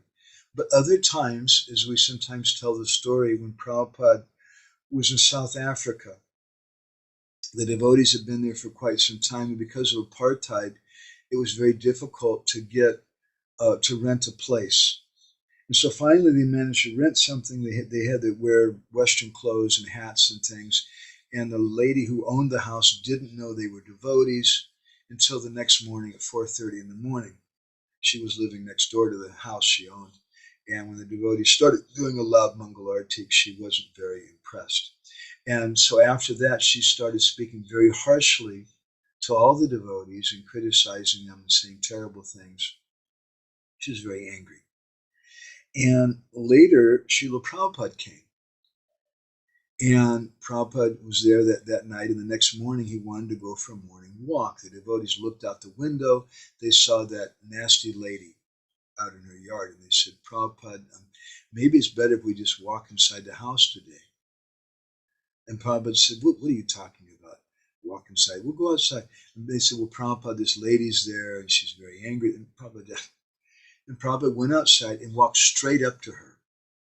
Took her a little by surprise, and just started talking to her about her garden and the flowers and the weather. And every day he started talking to her, and he would speak to her about how many teeth she had. I still have all my teeth, and what about you, and this and that. And he would never speak to her anything about Krishna, just mundane things. And the devotees were shocked. Here's this lady, and Prabhupada didn't call her a hog, dog, camel, or ass. Yet, but she's such a demon, and Prabhupada's not saying these things. But that lady, she came to love Srila Prabhupada. So, Ujjala Rasiga, we should speak the truth when someone can handle it. And if they can't handle it, then we should be very careful. In the Bhagavad Gita, Krishna finishes, and I often quote that verse, Idam te narapaskaya na bhakte kadachana na chashashushabe vapcha na chamamyo abhisuyati. Don't speak this to people. Don't speak it to your children. If they're narapaskaya, if they can't do any austerity. And some children just can't do austerity, especially girls, right? They just can't relate to that. Narapaskaya na bhaktaya, who don't have bhakti. Kadachana, never speak like these things to them. Nachashashushave, if they don't want to do service, and especially if they're anasuyave, if they're envious, don't speak these things to them. So, in that case, we have to be somewhat diplomatic, and we speak in a sweet way. Maybe we have some, as Gaunitai Prabhu, but we have a drama that we do. or we have some musical thing, we have some cultural exhibition, and people like that. They don't like the truth when we speak it to them, but we can give them some other more palatable thing like that. Yes, sensitive preaching. And that's what you do. I have never seen your daughters yet. I've never seen you deal with them, but I would 100% wager that Ujjwala Rasika, that you don't always tell them the bitter truth. That you're engaged in some diplomacy kind of, because as a good mother, you have to. And those children, teenage girls especially, as one song in America said, they just want to have fun. That's their whole purpose in life. Huh? If you start telling them you don't want to have fun and you just want to like give everything to Krishna and give up Kuṭināṭi and give up this and that, their eyes will get very big and they may leave. Huh? Yeah, so they teach you how to speak and how to preach. And Prabhupada did that so many ways. They teach you how to speak and you're following. I don't think you're exactly following them, Hare Krishna. But Prabhupada, he was preaching very heavily to the devotees. And then in 26 Second Avenue, they would leave and they'd go next door and they'd eat ice cream that had eggs in it. And when Prabhupada would walk by, they'd all hide, slide down and move down in the chairs so Prabhupada couldn't see them. And Prabhupada just tolerated it. What can you do? Because he knows they're going to get benefit from this other thing. So our diplomacy is like that. That we say, yes, you can wear this kind of dress. Yes, you can watch this thing and do that. But, you should come to the temple. And as long as they come to the temple, we have some appreciation. There's going to be some benefit there. Is that helpful, Ujjwala? I'm correct about this, aren't I, about you and the girls? Because every parent I've ever met is like that. Diplomacy in their best interest. Okay. Thank you. I like parents. Parents are always good examples for things. Let's see who else is going to. It's very late right now for Anil Prabhu. Also, I think he takes rest. So, Anil, do you want to share anything today? Hare Krishna, Prabhuji. Am I audible? Yeah. Okay. I always have to ask it. I always have to ask because it's not working right. I had few questions like when you're giving details of Kuṭināṭi. So I came to remember one instance which happens to me. I was in a Japa retreat. At staying at that place next to Govardhan. You were there. So one day we were going to the Ter Kadamba, the 64 rounds day, and I got late for that. And somehow or other I got I'm in some association and we traveled together after missing the bus. And he happens to be a proper disciple. So what happened? I knew him earlier, but when we were traveling together, and I got to see some side of him, as like he was not treating the people in general, like he was supposed to treat the Brajvasis. And when we finally reached the Ter Kadamba, at the foothill of the Nandagram, there was a juice wala, and he asked him for some water. And then he opened the bottle, and he said, "Just give me some water on the hand." And he rejected to take the bottle. Although I offered him the water before he asked the juice wala, I had the water, I offered him. But he said no, he wanted the water from the juice wala. And then juice wala offered him a new bottle, new water bottle. And then he just washed his hand and he refused to take the bottle. And the juice wala really got upset. And then I asked him, yeah. And then I asked him, Prabhuji, I had the water and I offered to you also. He said, no, I wanted the water from him. So I was like, it was like, I was spinning, my head was spinning. What is this going on? Why he's behaving like that? And then I said something to him because I was getting upset from inside because that juice wala is a Brajvasi right there, and in the Braj. And he just somehow or other in front of me, they just wanted the water from him. And I said to him, Prabhuji, we had the water, then why? I am servant to no one. I am no one. I am no one's servant. I said, my goodness, what do I do? He started shouting and screaming. And like, the thing was just, things were just out of control. And I was like wondering what to do now, and then I had to take care of him as well, because he was not in good health, and he's like a lot older, not able to even like walk properly. So I had to take care of him, and at the same time had this experience where he was like literally like, I mean, like did this in front of me. He disrespected a Brajwasi, and he did not even accepted it, and he was just had no remorse. He had no remorse what he did. And on the way also, he was speaking badly about the people who were passing by, just like you said, just treating others like hogs and dogs. So these things were going on for like a couple of hours in our journey, and then after that, my 64 rounds were ruined. Hare Krishna. Oh, what a story! I've seen that too many times too. It really, really hurts my heart. Especially sometimes I'll say this to our Western devotee friends who are here who don't know India, but be careful of the Dambasis. And just because you come from some wealthy country, or because you've been chanting Hare Krishna for some years and following a few principles, it doesn't make you that much special. You should be respectful to everyone. And to poor people and the simple people, especially the Dambasis, we should love them. We want their blessing. They're our gurus. They're so important to us. It's very painful. And then what happens is that the local people, they come to hate the devotees, isn't it? Yes, because of these things. That's a very, very painful thing for me. I've seen things like that. In that kind of situation, what I would do is I would just give money to that juice walla. Yeah, I had to do that,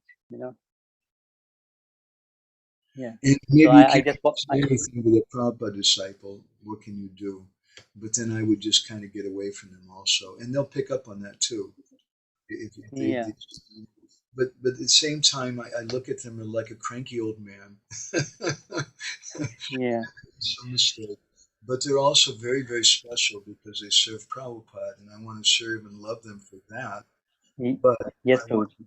to upeksha or neglect of this nasty quality that I see, and I just don't want to be around it, because if you don't practice upeksha, you can't chant your 64 rounds that day. Yeah. I mean, it was, that instance really disturbed my consciousness. And, the experience I had to go through really disturbed my mind, and then I couldn't chant later on. And then finally I reached Bhurijan Prabhu, and I asked him, Prabhuji, can I have a minute with you? So he said, yeah. Oh, you sure 1 minute? And that was like, yeah, sure, Prabhuji, 1 minute.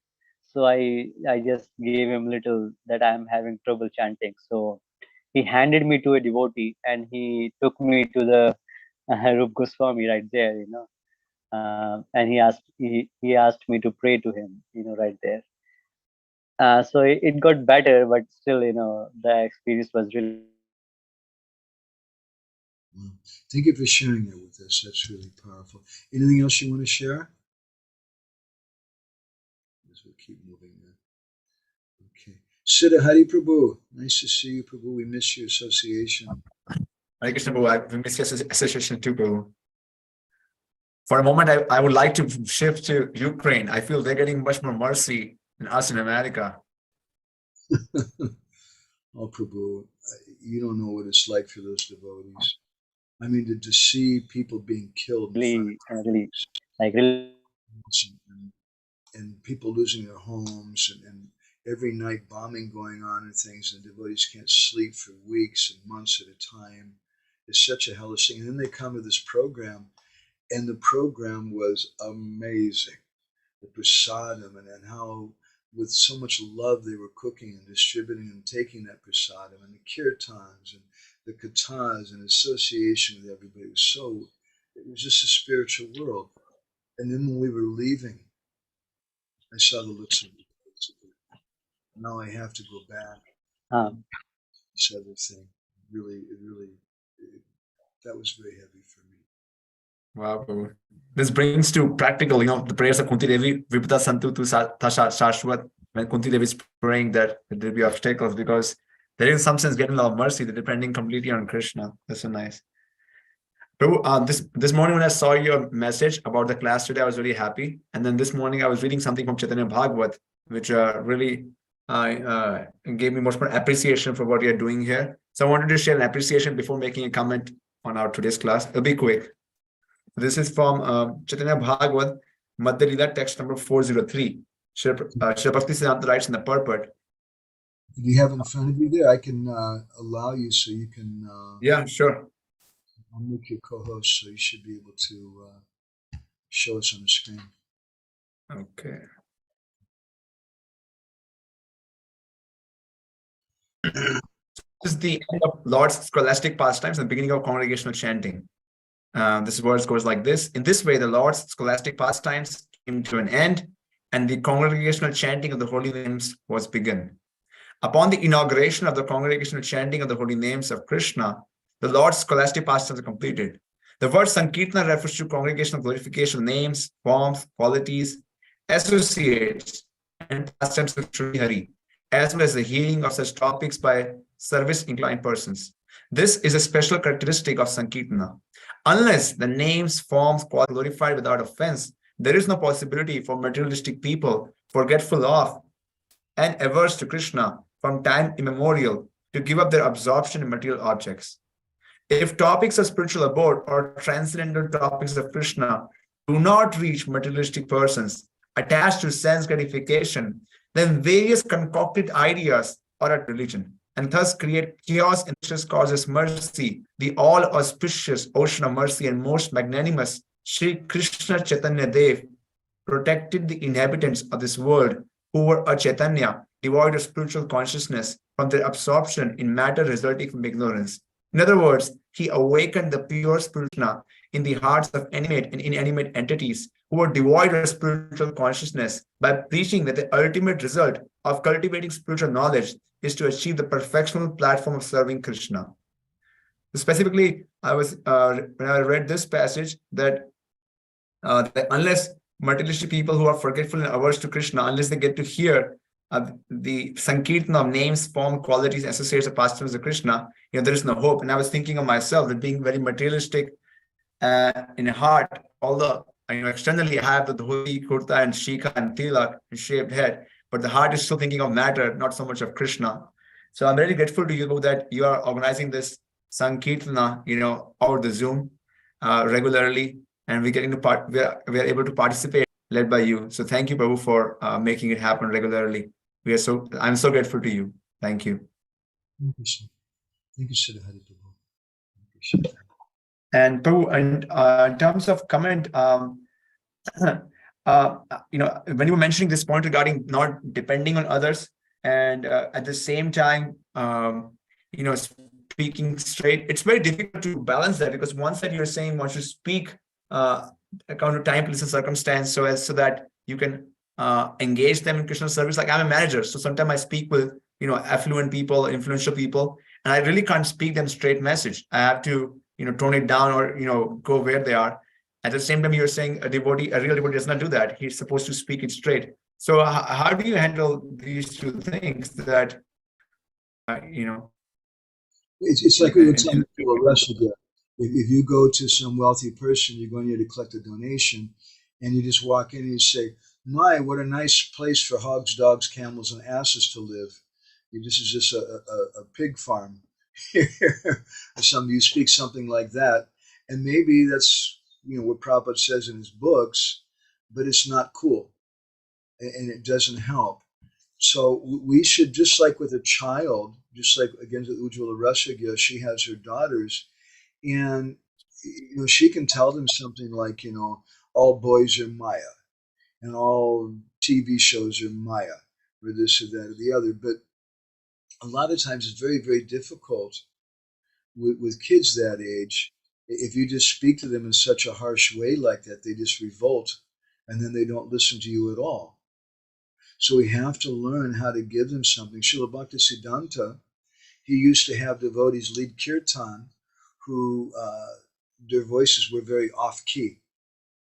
But then he also said, because to teach us that we shouldn't be attached to some musical performance, but he also sometimes, in one letter, he said we should make nice musical performances of kirtan, Jaigor, because it attracts the outside people. And he didn't have, for those Pando programs, he didn't have some, maybe Srila Bhakti Rakshak Sridhar Maharaj, who I've heard his voice wasn't so great, at least compared to some of the other singers.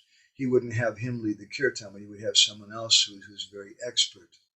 So we should do it, but we need to be very, very careful. And I like one of the points Bhaktivinode was making, that part of Kuṭināṭi for a nirapekya sadhak is that they stop coming to the temple for both a Parinishita sadhak and a nirapekya sadhak. They stop coming to the temple and they're only associating with that wealthy person. And I've seen things like that with devotees, and that's really, really scary. You become like a pet in their house. and you think that you're using them for money. They end up using you, and you end up losing everything because you're not associating with the devotees anymore. You're just trying to get some money from some materialistic person. You should be very careful.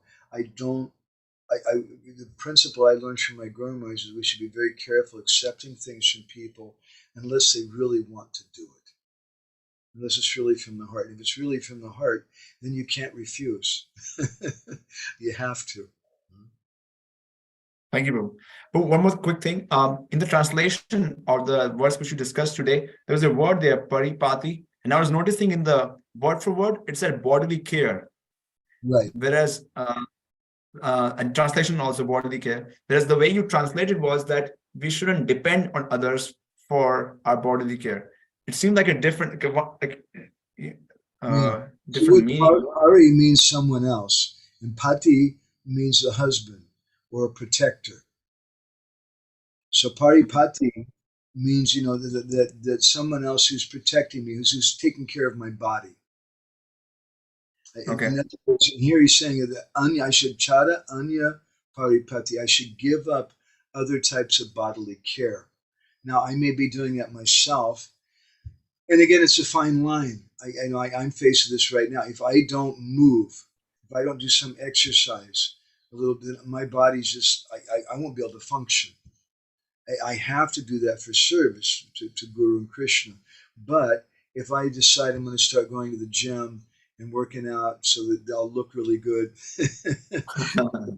muscles and whatever like that, and that's going to maintain myself, I'm thinking, that's something which should be given up. That's chari anya paripati. So both meanings are there. One is like taking care of, excessive care of your body, or excessively depending on others for your bodily care. Both meanings are derived from the same word. Taking care of the body, and that taking care of the body may be in different forms. It may come from, if I go to hang out with you and you're trying to feed me so much all the time. Okay. Yeah. I'm dependent on you. I remember I had a godbrother who years ago, he told me, he said, Madhavananda, you're a grihasta, you need to think about making money. And what I in you, because you know so many parikramas and katas and puri, you should charge money for people, and you can arrange a hotel for them and things, and you just do this thing and make money like this. I was horrified. and with respect, I told him at Prabhuji, I'm sorry, I don't do that. I don't do parikrama for money. I'm happy to do it, and if someone loves me and they're so delighted that they want to give a donation, which is human, and we should show some reciprocation to devotees, and they want to give something, even if maybe a large amount of money or something, if they're doing it with love, then we accept it. But otherwise, they don't need to, because I'm not serving them, I'm serving my Guru Maharaj, I'm serving Krishna. and I'm doing it for their pleasure because they're happy to see that someone's going on the parikrama and things. And I really don't need their money because I'm depending on Krishna. And if I start depending on somebody else, then it becomes detrimental for me. So, that was such a beautiful point in your whole class. Depending on Krishna, it's going to ring with me, for a long time. Thank you, Prabhu. Thank you, Prabhuji. Anil Prabhu, you had something else you wanted to add? Hare Krishna. Prabhuji, actually, I got disconnected, got a call, and that disrupted my connection. And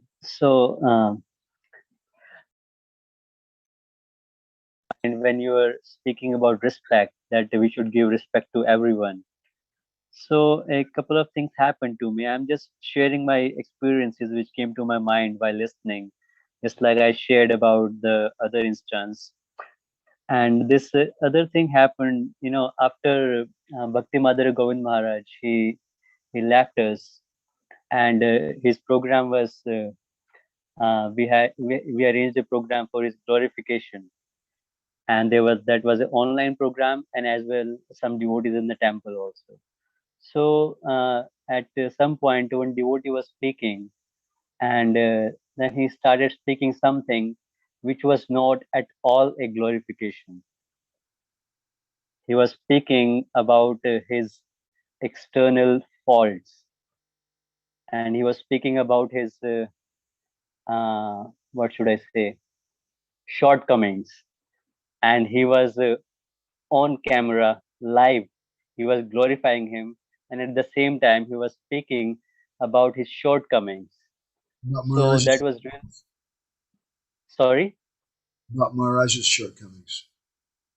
Yes. While glorifying him, he started speaking about his shortcomings, and fortunately I did not listen. Otherwise I wouldn't be able to hold myself. I was somewhere else at that time. I was arranging something. I would have did something on the live stream. So, but one devotee later on came. He was from Calcutta temple, and he was a wonderful devotee. He's a wonderful devotee. So he did something. He said something that was not a glorification. On camera, he said, "I'm sorry to say, but that was not glorification." And the other time it happened when we went for his samadhi ceremony. Another is somewhat a zonal, very senior person in our zone. So he started speaking. He was asked to speak for Maharaj's glorification because that was the samadhi ceremony at that day. I'm in the inauguration of the samadhi. Then he started saying, he was just speaking the words that he was having pity on him when he was alive. He was having pity on him because he approached him for something. And then he said, "Oh, he also wanted to become a Diksha Guru. We are sorry that he could not become." I said, "My goodness, come on, what is happening? Are these people what they are doing? They're glorifying a senior Prabhupada disciple who gave his life, his 50 years to Prabhupada service, who fought to maintain the standards, who literally gave his every life and breath, in the service of Srila Prabhupada. And these people, they are, just criticizing him on the name of glorification. What's wrong with them?" And that makes me not able to respect them. So how do I do? Behavior is Kuṭināṭi. Yes. So, but I'm unable to respect these people. These devotees, very senior, very old devotees. They are doing a lot of service, which are contributing to our society, positively. But I'm not able to appreciate these words, these actions they have done. So we have to keep away from them. We have to practice upeksha, or neglect. And Yes, that's our system. And I just can't tolerate that. I can't tolerate those people. I'm not going to fight with them because sometimes you go to fight with them and maybe they even have some big position or something. And then it just causes you all kinds of problems and they won't listen to you anyway. It doesn't change anything anyway. And it just makes your life miserable. But I just stay away from them. And I even if they're really bad, then I don't even want to see their face. I can't. I did the same thing. I just kept my mouth shut and just walked away after that. Yeah. And Prabhuji, other things that you said, like another Kuṭināṭi was like, you are joining with the Greenpeace or PETA or other things, an association like that to contribute to the society, to save the animals, like you said, save the whales. We don't need to save the whales, I'm a very, very, very connected person to the nature. So I had history of being connected with the Greenpeace and PETA and an organization called Precious Plastic. They are into recycling plastic. So I really found that these things are really amazing. They are we have one planet to live, and it is it's destroying our activities, including the devotees' activities. They are contributing to the destruction of the planets. Glaciers are melting. Oceans are, we cannot imagine. The oceans are getting dirty now. The plastics are found in the living beings, in the smallest living being you can imagine, the microplastic problem. So I really found these things very helpful, and I'm very well aware of not overusing and throwing away plastic. So which I found it to be my moral duty and responsibility. That big mountain that Delhi has created, that garbage pile, it looks like a mountain, really big mountain. That's all garbage, and I found that I'm one of the contributor to that, which kills a lot of animals, which destroys the habitat, and which which gives a lot of fumes, which disturb the atmosphere. So I think this is I just came to know these things were like on the level of Kuṭināṭi, but at the same time I cannot um, say that I found them to be useless. Sometimes I find that some of those people are better than the devotees in some ways. That I've seen, for example, styrofoam is completely hellish. And they say, Prabhu, Really? anyway, it doesn't matter, it's for bhakti. And whereas you have someone else that they're very careful, just use leaf plates and clay cups or something. It's so much nicer. At the same time, the point Narottam is making when he's saying that is a valid one. And while we care, and we should, according to our position, care about the earth, care about the animals. I'll give another example. What about devotees who are living in Ukraine, and they've seen their friends killed right in front of them, and these people attacking their country? So are they wrong and fight against that? Not at all. It's an individual thing. I wouldn't say they're wrong. I wouldn't hate either.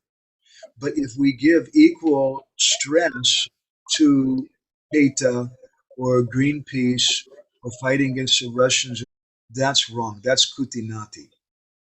That's some duplicity, because I'm supposed to be a devotee.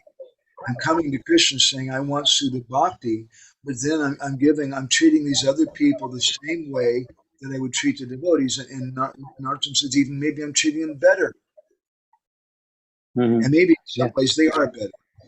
As I said, maybe the devotees are eating off styrofoam plates and they're very callous about this and that. But still, the principle of bhakti, I have to give more respect to. That requires some intelligence. It requires some. I also like dealing with those kind of people and the level of preaching, because sometimes they're more sensitive, and we can share things with them about ecology, about taking care of the earth, about the traditional system of Gaudiya Vaishnavism and the way they would eat off plates and things. And there was no big garbage piles. There was no plastic and all this. And people cared about the earth because the earth is also a devotee of Krishna. If I can share that with them and make them into a devotee, that's very good. start giving more association with those people, and I start giving more respect to them than I do to the devotees who are preaching Sudha Bhakti, that's Kuṭināṭi. I'm being duplicitous in Bhakti to Krishna. It's a subtle. So, I mean to say I'm not on that level that I give them more respect or give them more importance. My point was that these things are really helping the planet, really helping the ecosystem, and So really helping. I consider them to be our friends. Okay. That way. And I like to be friends with them, and I like to support what they're doing and encourage them with love, because then they appreciate us. But I've also seen within Greenpeace and different organizations, there's also some duplicity. And sometimes people take large amounts of money to help the whales or this or that, and they just put it in their own pocket, and they do bad things. Same thing in the Society of Devotees. So it's not just that campaigning for Greenpeace is going to change the world, but what will change the world is when we change people's consciousness. Yes. The only way to do that is through the chanting of the holy name. But to make friends with them, they are our friends, and we should. I feel like devotees should be more friends with people like that. But we need to keep it in a proper context, and not just that I give up my bhakti and I become more into Greenpeace and I end into Srila Prabhupada's movement. But there are friends, just like you and I have spoke before too, that some of the Babajis in Barsana and Radhakrishna, they're our friends. Devotees, they're our friends. We love them. But I don't want to give up my connection with Srila Prabhupada's family. Yeah. And Prabhuji, one last point. We were speaking about the bitter truth, that the truth has to be bitter, or it has to be diplomatic, or what. So I had like you mentioned, you explained very nicely. I'm just sharing another experience that the speaking truths, bitter truths. I have a friend of mine, and it's been like last 8 or 10 years, and he considers me the elder brother.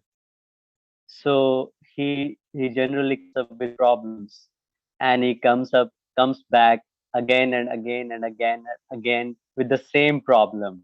So every time I give him the solution, I reminds him about the previous solution that we talked about. And when he really don't get it, then I get into really different position, and then I speak really bitter, and then I'm really like beating him up with just mere words, and my family listens to that. And whenever he comes home, then he said, my family, my mother, she calls me from a different room, and then she tells me, behave properly with him, don't shout on him. But what she doesn't know, that I'm helping him, and so much. Then even after that shouting and screaming and calling him so many other things, he comes back to me again and again and again for last 10 years, because these bitter words helps him.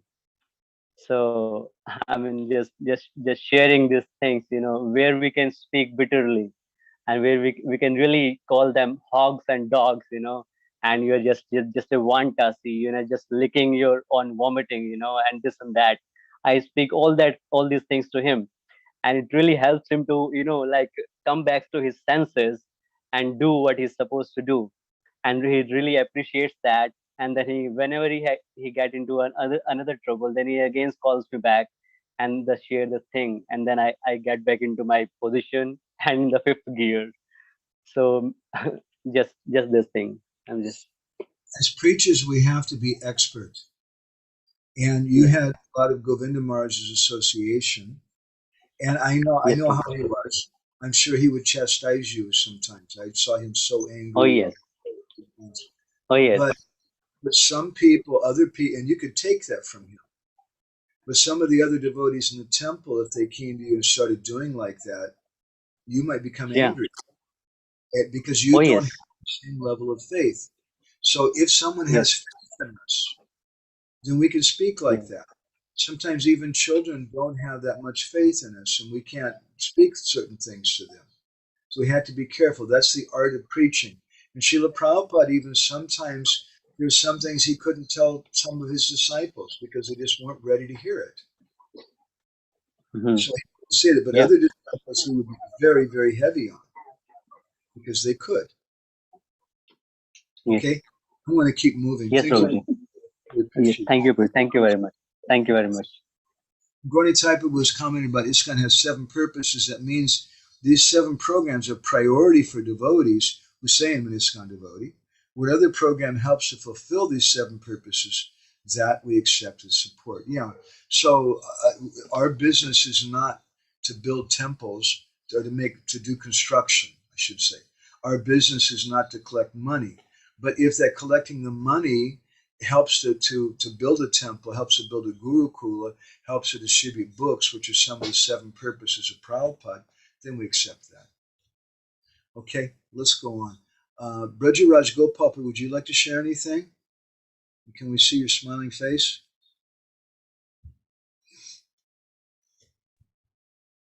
Hare Krishna, Prabhuji. Thank you so much for this wonderful katha. Actually, I also was reflecting on this idea of how do you speak palatably to people who do not accept our philosophy. And I notice how you respond to people, like on Facebook. I remember once this devotee come Muslim guy was like, yeah, I think there is, he said something about some issue in ISKCON, and then he said, but Allah is all merciful, and they accept me for who I am. We should all become servants of Allah. And then you said, thank you for sharing your faith with us. I am very happy for you. And I was thinking, like, if I was in that position, I would just reply back, like, you don't get this. Like, you didn't understand the philosophy. That's why you left. Another time, I think on this WhatsApp group, you shared the Kathamrita Bindu magazine, and they said, no, you should publish this first in Sanskrit. Why are you publishing this in English? And you said, yes, I totally agree. Sorry, Hindi, not in English. So then he said, I totally agree. You are 100% right. And then the other devotees are like bashing him up, but you didn't further take it up. So I thought that, yeah, that was for those who don't want to listen. I think we just politely we are polite and we thank them for their time. Sometimes you say, tell them any damn thing. Or sometimes he would say, when someone wants respect, you give it to them. Sometimes he would do that, and I saw it, but it's a kind of cheating. But Guru Maharaj also told me once, he said, Madhavananda, you have to learn how to cheat them. Otherwise, you just get in big, big fights. Because in one sense, it's a fact. I do agree with everybody should speak, I don't know about Hindi, but at least we should speak Sanskrit or something nice. Hindi has a lot of Urdu words and Islamic words and things in it. But it would be better if we could do that for the whole world. So I'm not, in that sense, I can say that truthfully. But it's better I don't argue with him because he doesn't know me. I also had this reflection. So you were talking about how it is always better to proceed slowly in every kind of understanding. That quote from Bhaktisiddhanta Saraswati Thakur. Not in the context that you were mentioning about things being controversial, but even in the way we study Shastra, like I always had this. Recently, there's been this burning desire, like, why are devotees saying don't read Gopal Champu and Ujjwala Nilamani and all those esoteric books, right? Like, this is one human life. I don't get another chance. I have to do this.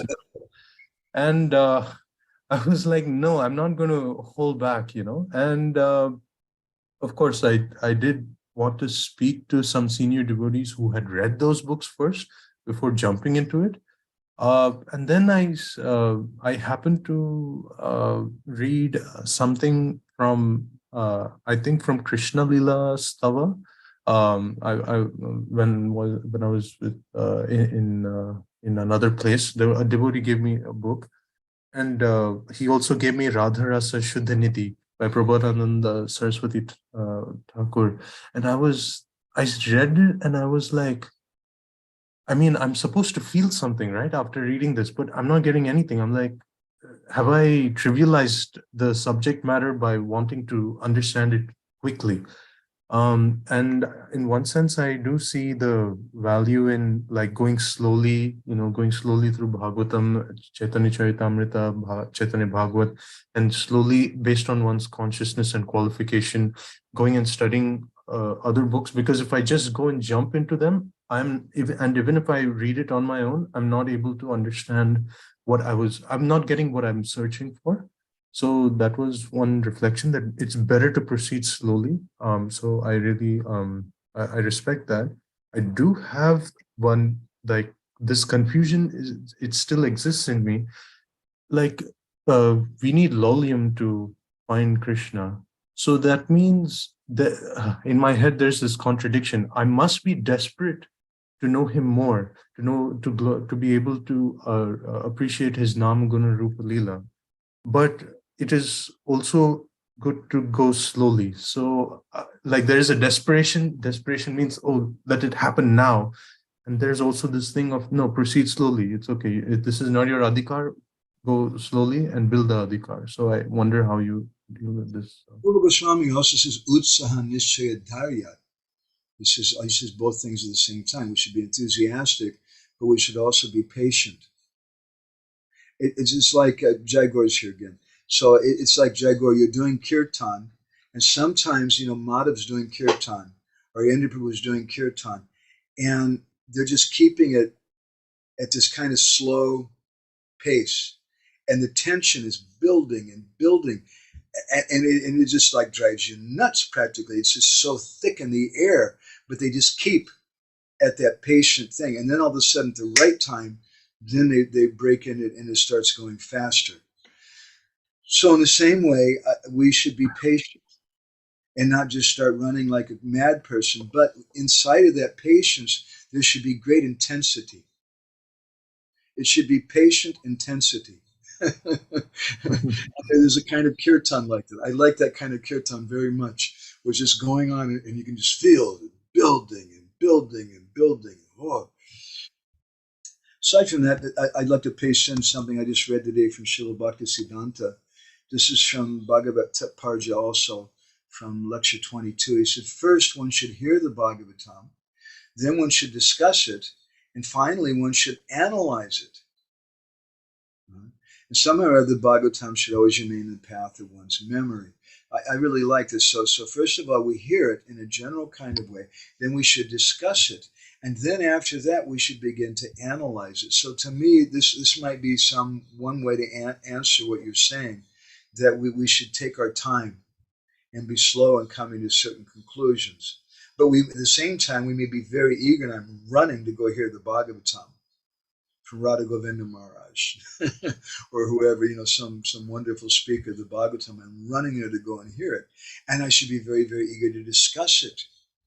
But to really analyze it properly, it's going to take a lot of time. Is that okay? Thank you, Prabhuji. Thank you for taking part today. Could you tilt your camera down so we can see your whole? All I see is your glasses. There, that's better. Prabhuji, if you don't mind, can I ask one last question? Sure. So when you were mentioning one aspect of Kuṭināṭi for, I think, the Parinishthita Bhakta, was that they tend to engage in futile enterprises. And this is a little perplexing, because somehow I feel like, I've seen also in Bhaktisiddhanta Vaibhava, it said that Bhaktisiddhanta Saraswati Thakur would have these elaborate fairs for people to get attracted, like with Ferris wheels and, cotton candy. But then the moment they would see all the preachers, and that's how the preachers would attract new people to come to other programs. So it was quite elaborate in one sense. And I also feel that in today's world, or maybe specifically in the West, you have to like really rack your brain to figure out how to share Krishna consciousness in a way that is, not sounding too secular, not too politically correct, but is also, not deviant, so it takes a lot of, not jugglery, not word jugglery, but it takes a lot of thought. And sometimes some devotees have very interesting, but, elaborate ways. So I was wondering how those two are reconciled. We should be expert preachers. I'll give you an example that I was speaking recently in Ukraine, and that is I have an old friend who he's a devotee. In fact, he's a god brother, but it's very hard to talk to him about Krishna. He just doesn't really want it. So when I would see him, we just had such a loving exchange. I would go and I would grab him and I'd start tickling him and rubbing his big belly and say, "Hey, where's the pizza, man?" And it was completely mundane what I was doing. But some love was there then. And then maybe we can talk a little something about Krishna. For some people, if you give them just straight Krishna consciousness, they can't deal with it. It's too difficult. And even for some devotees. B.B. Govinda Maharaj told me once that what's his name? Krishna Das Babaji, Prabhupada's dear godbrother, who was a great exalted Vaishnava, once invited him to do kirtan all night for Kadasi. And Govinda Maharaj was in ecstasy. Wow, we're going to do this. So he brought the mridanga and everything. And Krishna Das Babaji Maharaj said, no, we're not going to play mridanga. We're just going to chant japa. We're going to stay up all night.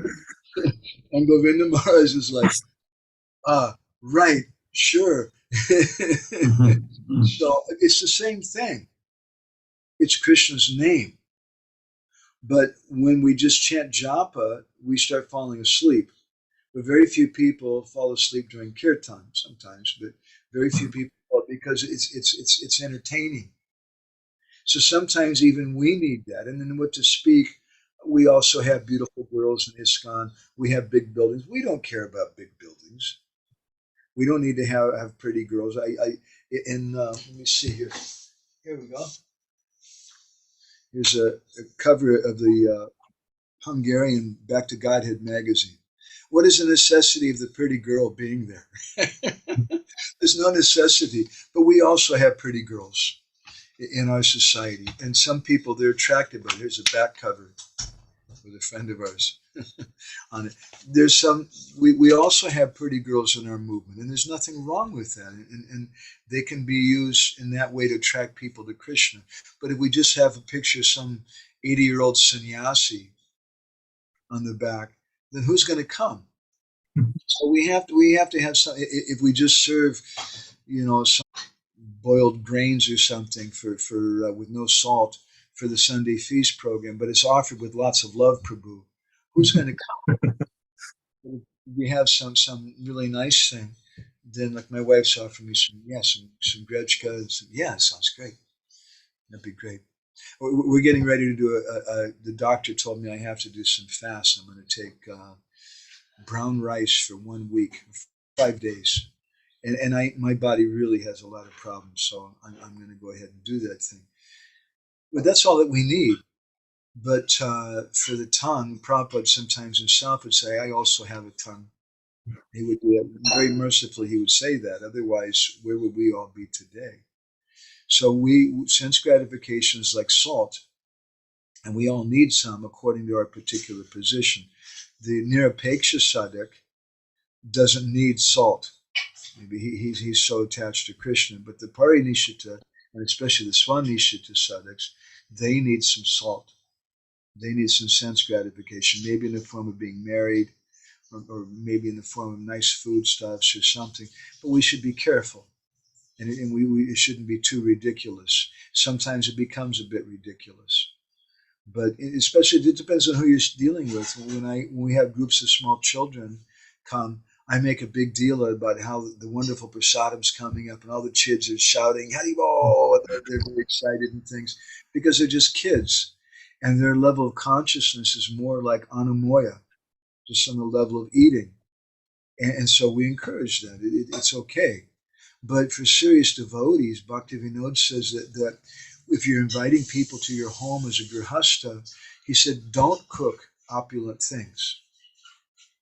Because then people get more into the food, the prasadam hopefully, than they do into the Hari Katha and the Kirtan. So he says, better you have some simple prasadam. We wanted to should be prasadam, but that's for a certain class of people. And Srila Bhaktisiddhanta Saraswati, you may recall from Bhaktivedanta Vaibhav, when the Governor General of West Bengal, I can't remember his name, this British fellow came to Mayapur, Srila Bhaktisiddhanta arranged for meat to be given to him. Hare Krishna, Hare Krishna. I mean, that's just mind-blowing for a lot of devotees, because that's where he's at. But he preached to him and made friends with him. So it's a science. And we have to be careful. We don't want to just say, well, Prabhus, we'll just have meat at the Sunday feast program because Srila Bhaktisiddhanta did this with his governor. That would be a great offense, and that would be watering things down. But then on the other hand, if we say, some devotees say, Prabhu, we're not preaching about yoga as nonsense.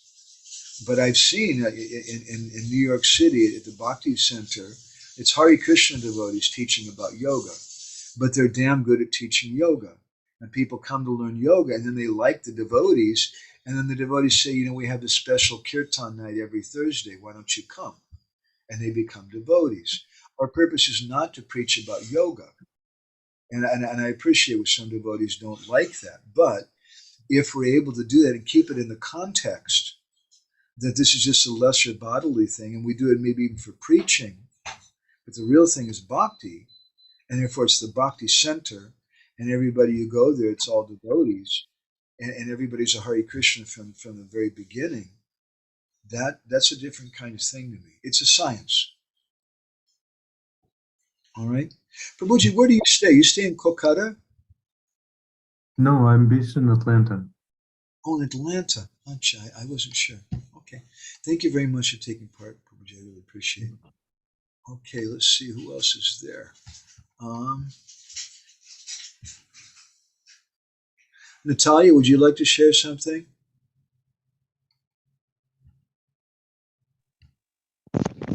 Thank you very much for this.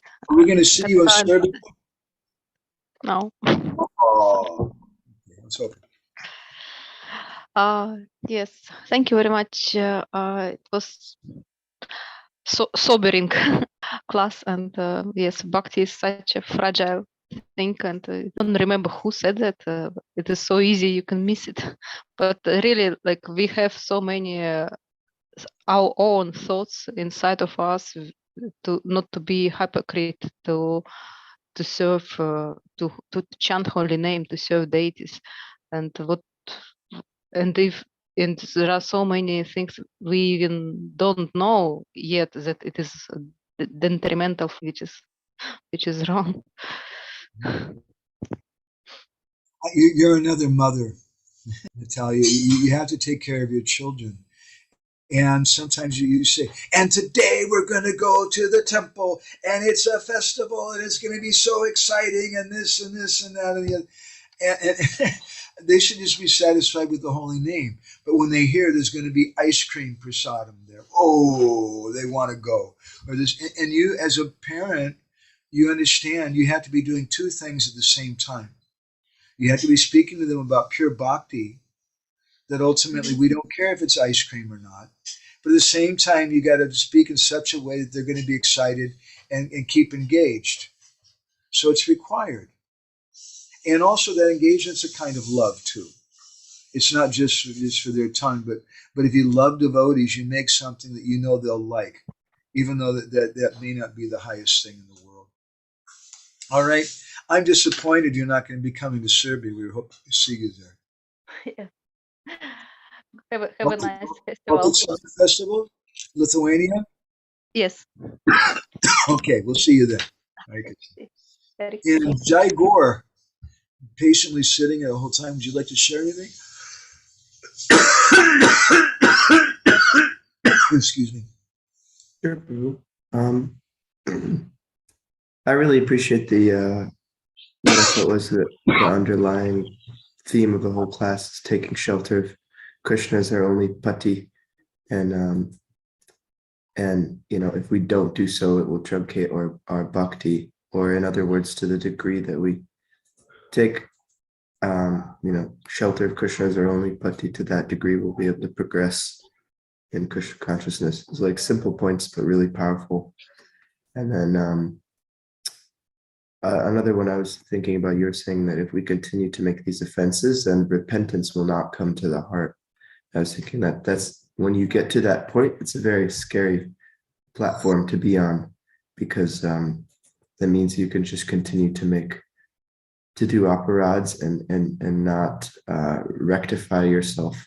Like you've proven, like if you make some mistake, you know, you're still, you can still be considered to be, you know, rightly situated. But if you continue on with it, you're kind of proving that you're not doing ananya bhak, you know, and then you're just like, the trust is gone there from Krishna. That's what it kind of feels like. And then, you know, he kind of lets you slip into a point like that. So I was just reflecting on that. It's a very scary place to be in. And then I've got a little paragraph I wanted to read that reminded me of, if you want to speak on these things first, if you have something, then otherwise I could just read that. Go ahead and read. Okay. I was thinking about. Shall I share the screen with you, or you don't have a computer there anyway? It's on my phone here. It would probably take a minute for me to share the screen, but this is from. It reminded me when you were speaking. It was like directly parallel with that example you gave with Tirthakar Prabhu and borrowing one of his books. There's this book called Obstacles in Bhakti by Vinod Bihari Das Maharaj.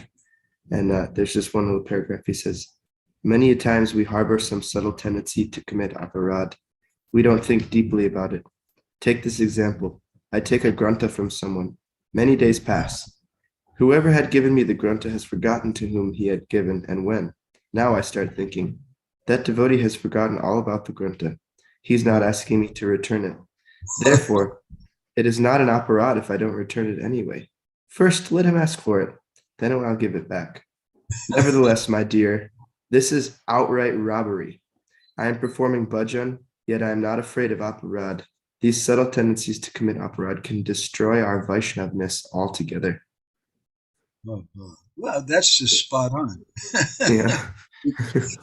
It's really spot on for me too, because I have a few books. I have one really special book. What is it? The Lord of the Universe, something. What was the title of it, Krishna Kun? Something she got for me. It's like a $50 book. This big, wonderful book on Lord Jagannath.